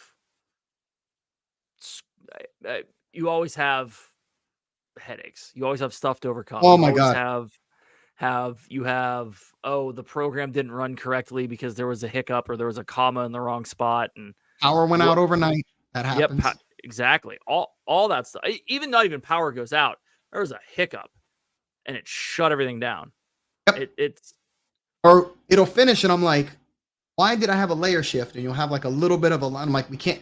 We have a box of what we call oopsies that sometimes she'll do an oopsie sale. I had a brain fart, put the wrong color. I've done that before. Put the wrong channel, or everything finished just right, but some of a little bit of the color got hooked on the nozzle and leaked into the white. And I'm like, I can't do this. I can't do anything with this. So we've got a box of that stuff. There's plastic. It's everywhere. So yeah, it's the trials and the errors and stuff like that. Because everybody sees the finished products. Now I will tell you, some of the newer printers. One of the latest ones I got was from a company called Bamboo Lab, which is the most plug and play printer that I've ever used. Now I'm very versed in 3D printing, so I know the ins and outs of them. Right. But it's the closest. It's the Apple iPhone of printers, closest that I've yet seen. That's quite phenomenal, and the speed difference, even compared to my current one. So let's say average pair of ears take between 6-8 hours. That's average. Right. This thing will do it in 2. Like, wow. So the manufacturing is that much quicker. So I'm like, I'm adding a few more of these because they're way quicker. Being able to monitor it on my phone and all that stuff from work, and I can see if it's running okay. And it's just crazy how it works. But yeah, the tech has changed and stuff like that from what it used to be. So it keeps changing and evolving. Even though my other ones are kind of workhorses and they just work. It may take a long time, but man, it's taken years to get them like that. But still, it's just there's like you guys, there's a lot of behind the scenes stuff you just don't know about, don't hear about, don't see, and don't realize how tough it is. Let me tell you, it's tough. There's days I'm just like, my God, I don't even want to touch this anymore. So it's just one of those things. And again, I didn't go to 3D design in college. I didn't do any of that stuff. I just self-taught myself. Mm-hmm. And every time there's a problem that I can't solve, I got to look it up and fiddle with it till I can figure it out. And sometimes I'm doing one thing and I'll stumble onto something else, and I've done it so many times. I'm like, hey, I learned something new today. But I was accidentally doing this, but I found out I could do this. And I just realized how to do it. That's kind of funny how that works, man. So yeah, man. Look, man, there's always it's admirable that you've self-taught yourself this entire thing, right? Like that just goes to. It was scary because as the order started coming in, I'm like, holy cow, what if I can't do this?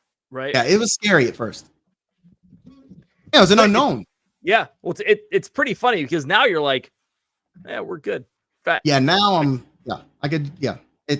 now I sleep easy and I could do it in my sleep. But here we are. I mean, 5 years. I didn't know the shop would even last that long, let alone, amass the amount of reviews we got, keeping a 5-star rating and, all that stuff. Yeah. Because you work really hard at what you do. Mm-hmm. You try to put the best stuff out there. Yeah. And some of the stuff, some of the people we've come across over the years, I remember one where shops would want to, they would want to, what the heck was the term they used to use? It was almost like a shop swap. So, hey, you guys make hats, we make ears. We'll send you our ears, you send us a hat.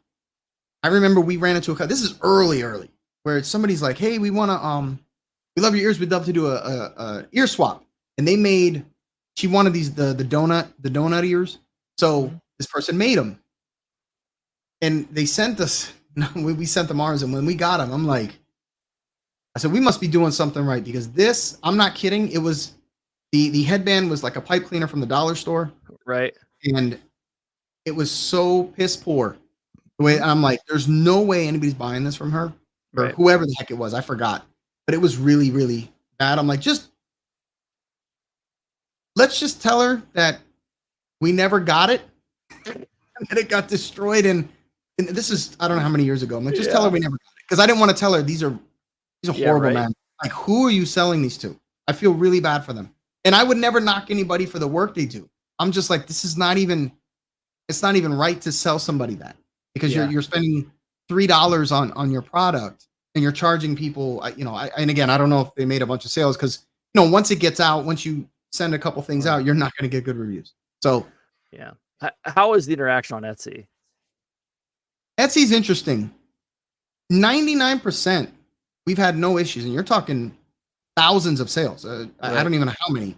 And we've had thousands of interactions with people, messages every once in a while.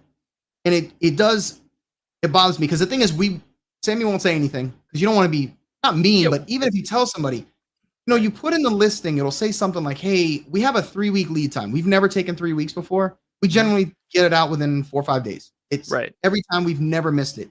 But we always give us a lead just in case machines break. I got to fix something. And they'll order, and then we'll get a message, hey, I'm just checking to see if my thing's shipped. And then we'll look and we'll see that it was ordered 48 hours ago. And I'm like, that's not come on, man. Like, first of all, you're not, or they'll say, hey, they'll make the order and then tell us after the fact they need them by a certain date. When Sam will put in the listing and in big bold, hey, if you need it by a certain date, message us first to see if we can do it before you order. Mm-hmm. So then they order and they're like, oh, well, it says, because, then Etsy gives you an estimate on when it's going to ship because they just do 3 weeks. That's all it looks at. And they're like, oh, I'm not going to get it in time. And then they'll put in a claim. And I'm like, dude, you didn't even message us to ask us if we could do it. So sometimes you get a little frustrated because some people they're just not reading. And a lot of people don't know the process as well, right? Like being in business, right? Nothing can go unsolved. All you have to do is communicate, and communication is the hardest thing that we do. It's just, oh, shit. Okay, I didn't notice that. Send an email. Talk to customer service. You would do it with anyone else. If you ordered a computer and you're like, oh, it's not going to get here by the time, you're at least going to message Dell and say, what can you do? Right. Like you're going to ask. A lot of people have significantly ridiculous expectations on a site like Etsy. I've noticed. Well, and very limited interaction myself, but I just the eBay thing as well. It's all kind of oh, well, I'm dealing with a human, so I have to go to the company. What the? Right. And first, to your point, a lot of times they would just ask us, but there's a reason why we have a 5-star rating and you have to keep up on the customer service, shipping time, and everything. There's a reason why it's 5 stars, right? Because we stay up on all that stuff. We're on top of everything. So it's we're highly reputable. We've been around for a long time. So clearly, just message us. However, we are not Amazon. So what'll happen too, and here's another frustrating thing, and I'm sure you can understand this. She'll ship it out, we'll box it, we'll ship it. And then something will happen where the tracking number, it'll get lost in shipping or something. And then they start messaging us. And I'm like, well, we're not driving it to your house. We've already shipped it. You need to call either USPS, UPS, whoever we've shipped it with. You kind of need to message them. We don't know where it's. So Sammy's nice and she'll call them to find out. I'm like, that is not your responsibility to call UPS to find out where their package is. They need to do that. So we've been very nice with people where if something's happened, we'll just replace it. But we're a small shop. We're not Amazon. Right. We don't just say, we can just keep making new stuff and sending stuff out because it costs money. Everything costs money. The boxes cost money. Everything costs. Mm-hmm. We have to buy the labels, everything. You know that. So that part gets frustrating where people just don't seem to understand that. That part's frustrating because it's I'm sorry, we have no control over shipping. Or if it gets there damaged, then they're mad at us. And I'm like, I didn't step on the package or slam it down, even though we put what was it? It'll say fragile on the box. I mean, I can't help you. We can't control that. So it's that part's really, and it's getting worse. UPS is getting super bad with packing. Oh my God, they're just Pet Detective kicking it down the sidewalk. It's not. I think it's broken. Yeah, it's crazy, man. It's they're and the worst part now is that everybody has Ring doorbells and stuff. So you see what they do to these things. Yeah, throw it across the fence and it slams into the front door. It's funny, man.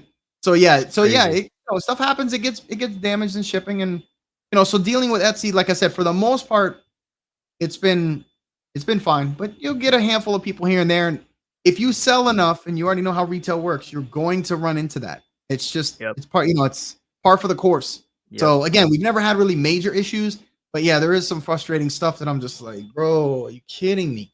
So now, that's have why you looked Cindy at handles that stuff, because she Right. has the patience for it. I don't. right. Now, So- have you looked at stepping away from Etsy and like creating a Shopify or your own website, like all that stuff, or you just Right. kind of So happy where you're at? it's no, because Etsy takes a lot. They take Yeah. a huge cut. Right. We would like to get away from Etsy at some point. Now, we've talked about Shopify. We've talked about the stuff about building a Mhm. site and then keeping both for a while and slowly like weaning everyone off of Etsy into there. Right. But I guess it's the unknown with that. Right. We just haven't done it. Mhm. I don't know if I'm being lazy about it. And we've been doing, we're like, because we've always said, well, when the shop gets established, we're well established. We Right. still haven't done it. So at some More point, established-er.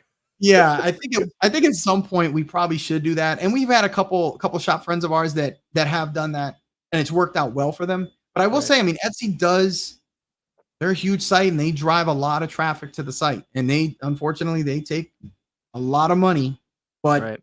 they do drive a lot of traffic. So yeah, the plan is to kind of go private with that, at least, have our own site or at least run Shopify and stuff. We'll get around to it eventually, I think. Yeah. At Right. some point, I hope, because I can't keep using the excuse, let's get established. I mean, we passed that years ago. So Right. kind of one of those Love things. that. Yeah, Love man. that. Yeah, man. You're like in that hey, we're at a plateau. We gotta. It's like what's the next step? It's Yeah. it's a business now. It's not just a hobby of building these things, creating these things, and putting them out there. So Yeah. And I don't It's know, I'll be crazy. honest with you. I know you should have a goal. There's never a goal. Even when I opened it, it was just kind of, let's just do it and it's fun. And yeah, we'll make a couple extra dollars that we can use for our trips. And that was pretty much the That- idea.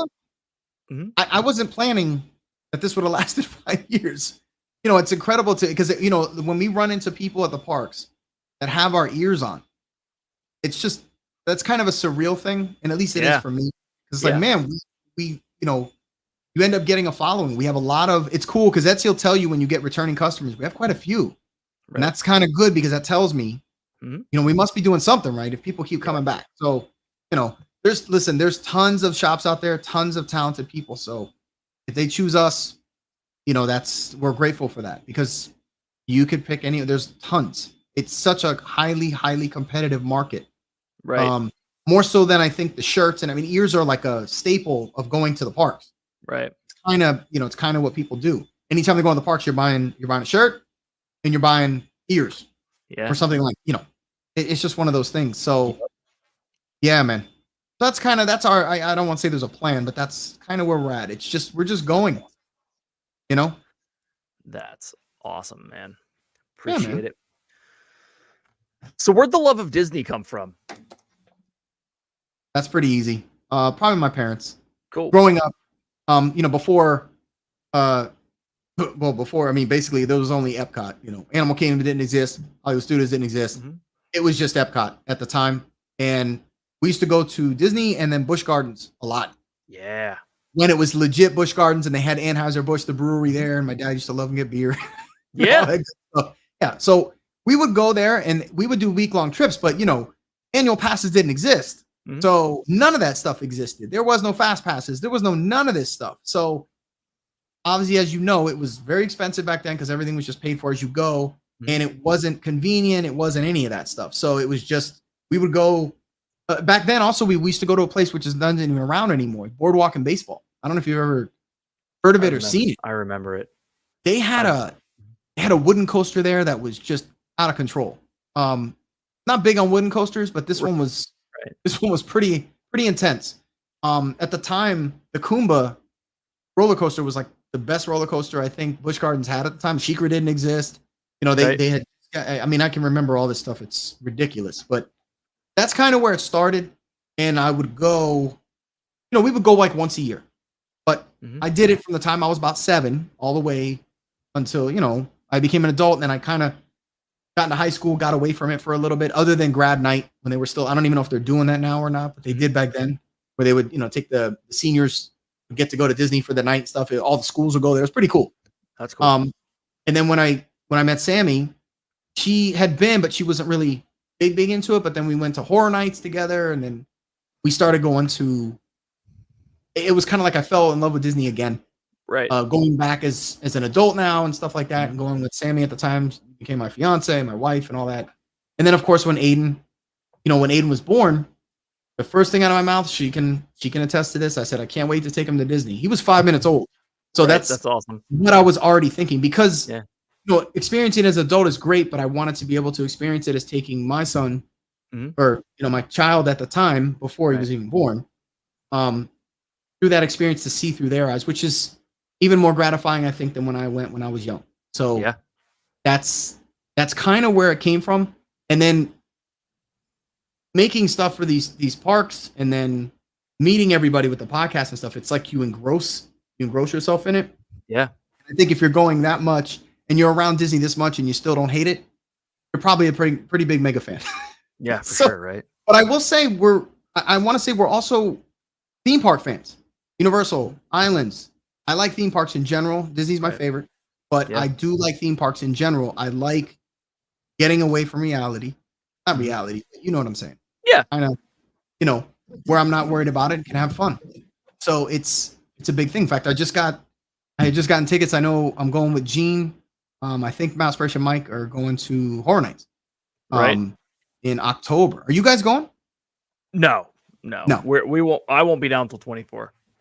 Okay. At this point, I haven't been to Universal Studios since 2005. Wow. I know. Are you a coaster guy? Yeah, I am. You gotta go on Velocicoaster, man. Holy cow. Well, holy cow. I'm a Jurassic Park guy. So love Jurassic Park. Yeah. I'm with you on that. And I'm a Potter fan. My daughter's has become a Potter fan.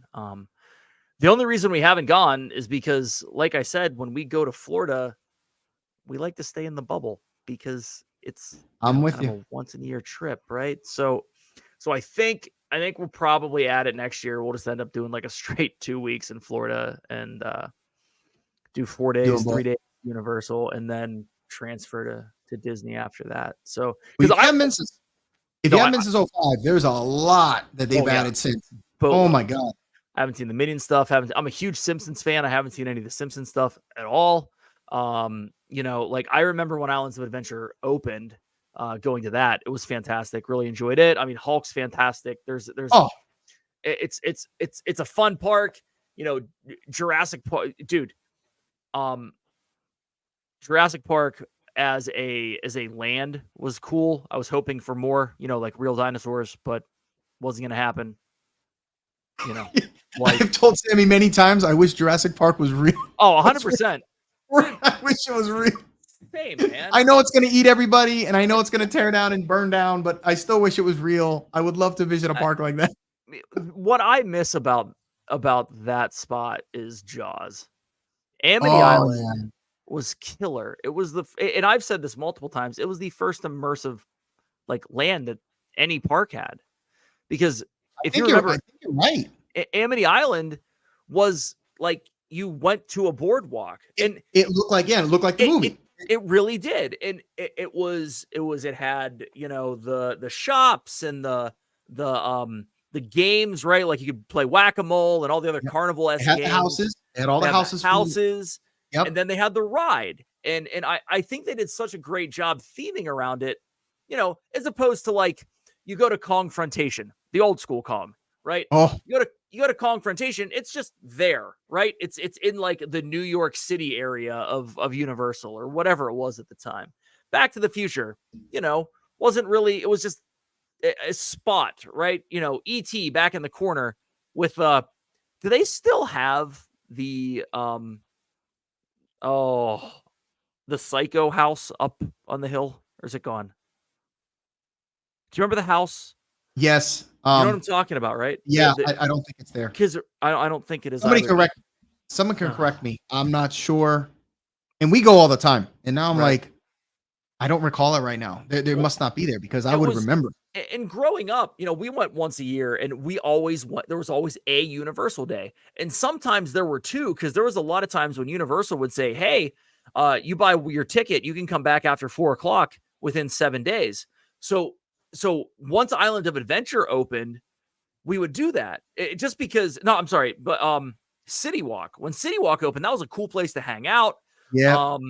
We enjoyed the area, so we would end up. And when we went as a kid, we didn't really stay up. We would go to like Red Lobster and all. Dude, I grew up in Punxsutawney. Going to an actual place where there were real restaurants was crazy, right? So like we'd go to Red Lobster, like guaranteed. Like right now, I'm like, ugh, there's so many other good places to eat in Florida that we could have gone to. But it was just, 80s life, 90s life, right? I get it. But we would always, I think there was one time when I must have been 16 or 17, and my sister is 4.5 years younger than me. And I know there was one time when my parents were like, "No, we really don't want to go back." But my sister and I were like, "We'll go back. Can we go?" And I remember you could go between the two parks and do whatever. And you could literally just bounce between them. We just went and hit our favorite things from like 4 to 9, and then my dad came and picked us up. It was crazy, different time, right? It was a very different time. Yeah. I mean, now you got, even with the Harry Potter land and Diagon Alley and all the stuff that they added, which is outstanding. I'm glad they do. And I'm really excited for Epic Universe.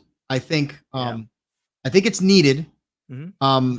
Obviously Disney's going through their own thing right now, but I think it's going to be needed there too. I mean, the problem is they can't build a ride in less than 4 years sometimes. Yeah, I know. Which is just, I don't know if they've got the slow builders compared to everybody else. I don't know what it is. But Jesus. So, and fun fact for you, Tron took longer than the entire construction of Magic Kingdom. Yeah, I know. It's crazy. It just baffles me. But regardless, and even with the pandemic, I don't care. Look how long Moana's little forestry is taking and everything that's got. My God, man. Crazy. So, I think it not push Disney, but I guess maybe I want them to make a fifth gate, but it might take until 2050. To build it if they started today, the way they go, I don't know. So I got a pretty hot take on this, and it's interesting. It's interesting you say that because Epic in 25 is going to really change the landscape. I think if they do it well and they do it correctly, I agree. I think it's going to change the landscape of Florida parks, right? But what's going to be really interesting is the next turn of the decade, because I think 25 is great. I think people are going to start going to it in 26 and 27, right? And Disney's going to have to start doing something. I don't know if it'll ever be a fifth gate. Maybe an expansion. They're going to have to expand. They're going to have to expand Magic Kingdom. They're going to have to expand Animal Kingdom. They're going to have to expand studios. And if they do it all correctly, you're looking at one of the biggest conglomerates with the most intellectual property that you could drop in anywhere. You also allegedly employ some of the most forward-thinking Imagineers ever, right? You have bogged yourself down with 4-year and 5-year construction projects. Don't know. You're not doing that construction in-house. You're hiring people. That is not a Disney construction. That is, we are putting the bid out to do X. We are putting the bid out to do Y. You're right. I don't think they know how to hire project managers. I don't think that they know how. Well, clearly, because you're taking, like you said, 4 and 5 year projects. You can build entire parks in that time, and you can't get a ride or a land done in that time. Mm-hmm. And I agree with you. My question is this, and I've pondered this a few times, and we've talked about it. If you expand Magic Kingdom, and yes, God knows they have the land for it, Magic Kingdom is already excessively big. So the question is, if you would expand it, would it almost be annoyingly big? Would you need to start renting segways to get around the damn thing? I mean, think about that, right? It's almost like a conundrum. Like you need to expand, but the park is already ridiculously big. So now if you added another land, and I want to see it, trust me, I want to see a villain's land so bad. I do. Yep. I'm just wondering if it'd almost be annoyingly big. Animal Kingdom's bigger. It is. Right. But you can't walk all of it. That's the issue. You say Animal Kingdom's bigger, but the Yeah, walking portion a little isn't. path. Yeah. It's little paths. Yeah. And you cut through and they got multiple 3 bridges, and I get that. I think that you could expand Magic Kingdom in certain directions and everything's fine. I really think the one that you need to expand is Studios. It's kind of hemmed in if you look at the map. And they've already really like added to that park. Yeah. And you're right. They are kind of, I guess where the land is wise, they're kind of the roads stuck. are, it's hemmed in. That's the issue.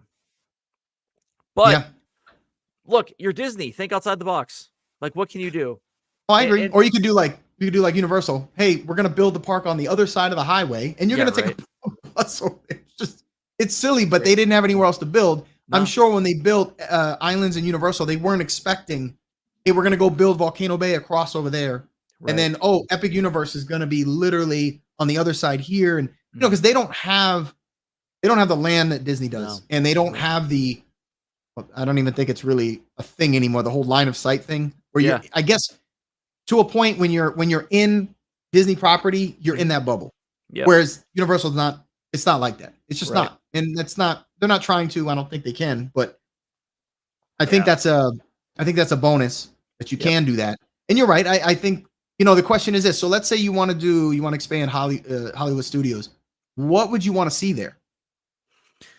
I'd like to see Guardians and put that over there because that's where it belongs. Yeah, well, I agree. That's a whole other conversation. Epcot's next, I guess. So the scuttlebutt is that Rock and Roller Coaster is going to get rethemed to. That's all we hear. Yes. To Monsters Inc. But there's also a lot of backstage area from Rock and Roller Coaster the whole way to Toy Story Land. The hope is that you could do a complete Pixar land the whole way down through there, whether you do something Incredibles, whether you do something Cars, whatever, but you could do that there. You could expand Toy Story, right? That'd be great. Put another e-ticket there. You're good to go. Go to the other side of the park. As much as I don't want to see it happen, I already know what you're going to say. You take out Muppets. You take out Indiana Jones Stunt Spectacular. Oh, don't say that. Yeah, that's the one I don't want. That's a huge piece of real estate, right? It is. It is. What would be really cool is if they rethemed all of that into an actual Indiana Jones attraction. They're not going to, because I haven't heard anything about the movie since it came out. Did not hit hard. Didn't hit well. The franchise is the franchise. Unfortunately, I don't think it's coming back. Unless Chris Pratt reprises the role. I was going to say, unless they do a reboot, or like you said, Pratt does something like that, or whoever. It'd be great if they did a reboot. I think there are people that could really, I think this is heavy-handed, but I'm okay with it. John Krasinski, who did a killer job as Jack Ryan, I think he could play Indy. Even over, say, someone like Chris Pratt. I think Chris Pratt's like overplayed. I love Chris Pratt. He might be, but it's like, but also we're talking about Dwayne Johnson. He's everywhere. Agreed, he's been in every role. Agreed. But Chris Pratt is Jurassic World. Chris Pratt is Guardians. Guardians, yeah. Chris Pratt could be Indiana Jones, but I also think but maybe do an unknown. You could, but like Pratt to me, like I think he's fantastic. Did you watch him in Terminal List? Yeah, so good. Yeah. He is amazing, an amazing actor, and I think he could do it. I think he could play the role as well as anyone else could. But I think that a lot of people, when they saw him, would say, "Oh, Chris Pratt is now just playing Indiana Jones." Oh, and it's not Chris Pratt's fault. He'd be able to absolutely crush it. I know he could. What I think is interesting is John Krasinski did an amazing job with Jack Ryan, with early on in that series, enough of a nod to the way Harrison Ford played the character, but did it his own. I'm a huge fan of Patriot Games. I'm a huge fan of Clear and Present Danger. I thought that Ford was the embodiment of what Jack Ryan really was. Like Baldwin in Hunt for Red October was fine, but it wasn't a Jack Ryan character. It was a Hunt for Red October. Like Sean Connery drove that movie. It was not a Jack Ryan. Everybody knows that. I mean, come on. And Ben Affleck attempted to do a pretty good job at Jack Ryan in Sum of All Fears, and I think he could have done a good trilogy of Clancy books. But they screwed it up and didn't stick to the source material because 9/11 just happened, and we can't have issues with the Middle East at that point. So politics, it's really funny because they made that movie. It's like, the Russians are trying to kill us, and now it's 2023. And we're like, Russians still trying to kill us. So yeah, sure, they never changed. That was the most. That's the only acceptable enemy we can have, apparently. That was the most dumbed down political commentary ever right there. Yeah. That's so not me. That was ridiculous. But at any rate, my point is that I think Krasinski has Ford down pretty well. And I think Krasinski could do pretty well in an Indiana Jones role. So I think he's intellectual. I think they got to do a reboot at some point. Agreed. I think you still have the intellectual property. You still got the stunt show. And yes, could they take, I don't know if I know I've never ridden it, but the one they have in California that is our version of, I guess, Dinosaur. Yeah, allegedly. It's supposed to be really good. Yeah. Have you been to Land? Which one? Have you been to Disneyland? No, that is on our bucket list. Cool. But we'll get there. I was there for 4 hours. We went to D23 last year. I'd rather go to Orlando. Just saying. I'll be honest with you. I'm with you, even though I've said I've already kind of predetermined I don't see the thing, but everyone that says there, it's amazing is amazing, but you're the first one I've heard that's like, I still like World. And that's fine. Well, here's my rationalization. If I go to California, coming from the East Coast, I'm not just going to Disney World. I'm not just going to Disneyland. I'm not just going to California Adventure. I'm doing 2 weeks on the West Coast because that's a long flight. It's a pain in the ass to switch time zones. It is. I've been out to LA. It's like 6 hours, 6.5 hours, whatever it is. Yeah, it's a 6-hour flight. It's a 3-hour time difference. It sucks. So I'm going to do other things in California because I don't go there often. So it's not, to me, a Disney trip. It's a trip that includes days in Anaheim. Yeah. And I went out for D23 last year. Guys trip. Had a lot of fun. Wasn't planning on going into Disneyland, but had a cast member friend who got us tickets late. It was like 7:00. So we got in for like 3 or 4 hours. And then we did Oogie Boogie. Oogie Boogie's fantastic. I think California Adventure is awesome. I think Avengers Land is great. Yeah, like there's some stuff I'd like to see. I really wish we could get that here. I know why we can't, but yeah, I wish we could. Did you end up going to Pixar Pier? Yeah, is that part of for a hot minute? Yeah, that's inside land or inside California Adventure. So okay, yeah. The Incredicoaster Coaster is pretty good. I will tell you. Yeah, it looks if they expanded. Yeah. So at any rate, the other thing about studios, the whole getting back to this point, right? Knock all of that down. Make a I love Galaxy's Edge. Can we stop being pompous about Galaxy's Edge and say that we're always in just one specific part of the Star Wars universe? I'm okay with theming and I'm okay with being in it, but I'm not okay with it being between 8 and 9 because 9 was crap and 8 wasn't great either. I want to meet Darth Vader. just yeah, like put him out there. It's you can call it Galaxy's Edge. It's Star Wars land. So you should have all the Star Wars characters. Yeah. I agree with that. And there's so many good things they've done there. With whether it be theming or whether it be bounty hunting with the watch your tablets or whatever. Yeah. Yeah, that type of stuff. I mean, there's a lot of little things that you can do there. And obviously the theming is out of this world, but yes, it's unfortunate if they want to just stick it in this little tiny capsule or this little vacuum of Star Wars. Because then, I mean, who didn't see this, the closure of the hotel coming? Yeah, right. I mean, Jesus, when they opened it, I'm like, yeah, that's not going to last that long. And look, dude, you know what I'm saying? So now they got to figure something out with that thing. You now got some technical marvel of a hotel that you can't use as a hotel. I think they're going to bring it back at a lower price point. It's going to be slightly different, and it's going to. They're going to have to. You got to do something. Yeah. You can't just let it go like just rot away. They have to do something with it.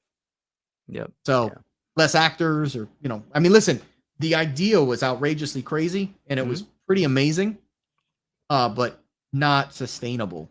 It's not at that price point. I just don't see that. So, but yeah, I mean, I hear you. I guess certain things that were done. I don't. Again, I don't know if it's because they're contracting work and who they're hiring. I don't know if they hire the slow guys, or I just, unless they go through a different process that we're not aware of. I don't understand why everybody else seems to be able to build at a normal rate. Yeah. It's gotta be because look, contractors don't want to come in and work for 4 years. They don't. Well, no, because that's how they're losing money. Exactly. So I don't know. Are they such perfectionists or something? But I don't know. I don't know what it is, and it's happened with every single project, and it's like it's not just one thing or one ride or one. It's every single thing they've done. I'm like, guys, holy cow!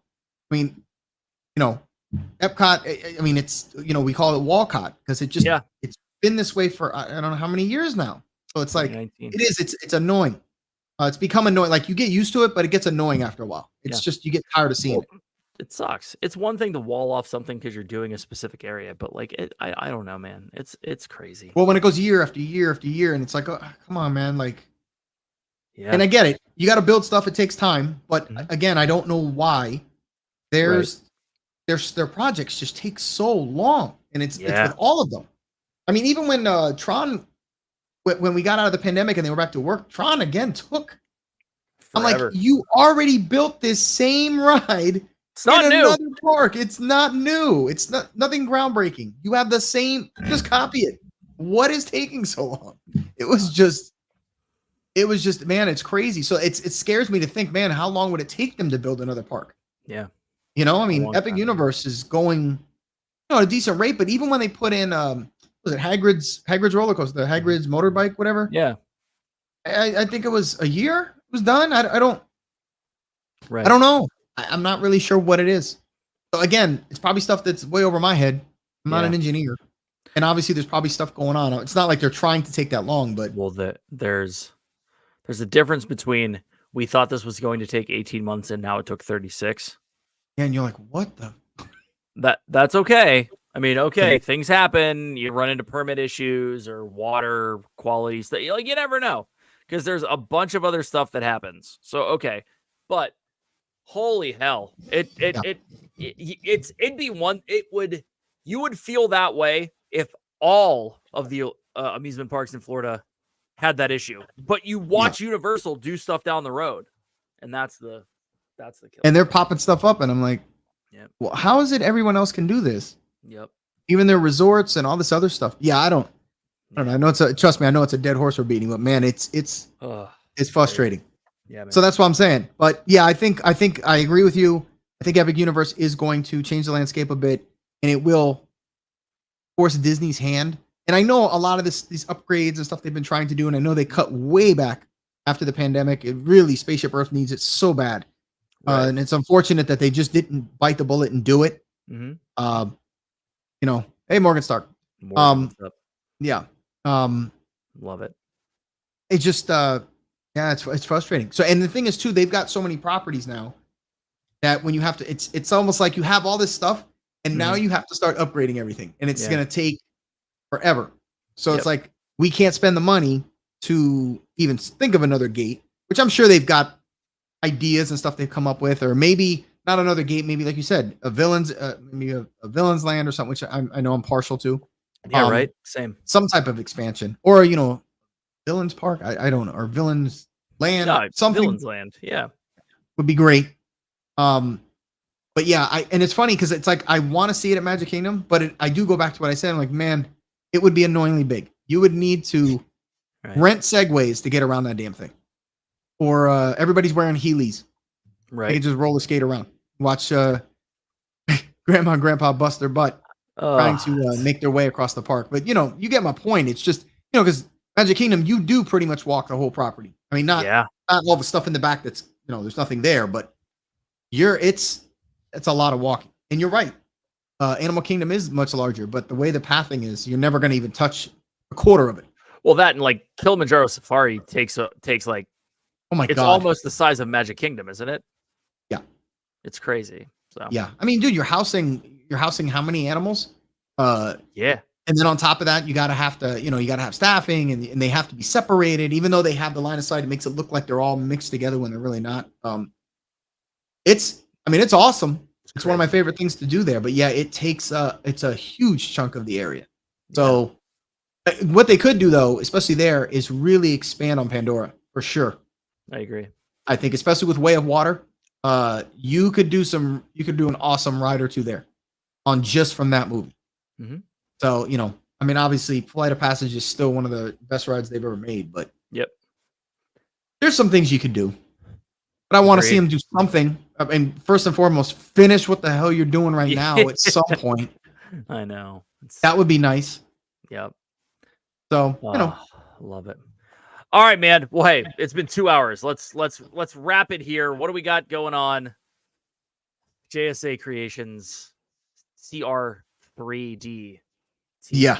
IONS on everything. Check it out on Etsy and on the Insta page. Joey, dude, thank you so much, man. Appreciate it. Dude, appreciate you having me. I'm honored that you wanted to have us on, man. Always a fun time with you. Always a fun time. Always. And as soon as Sammy's we'll get it on the schedule since we will. And obviously me and you are going to be doing a lot of football. So oh yeah, 100%. All right, man. Hold on 1 second. Yep. Thanks everyone. Love you all. We'll see you.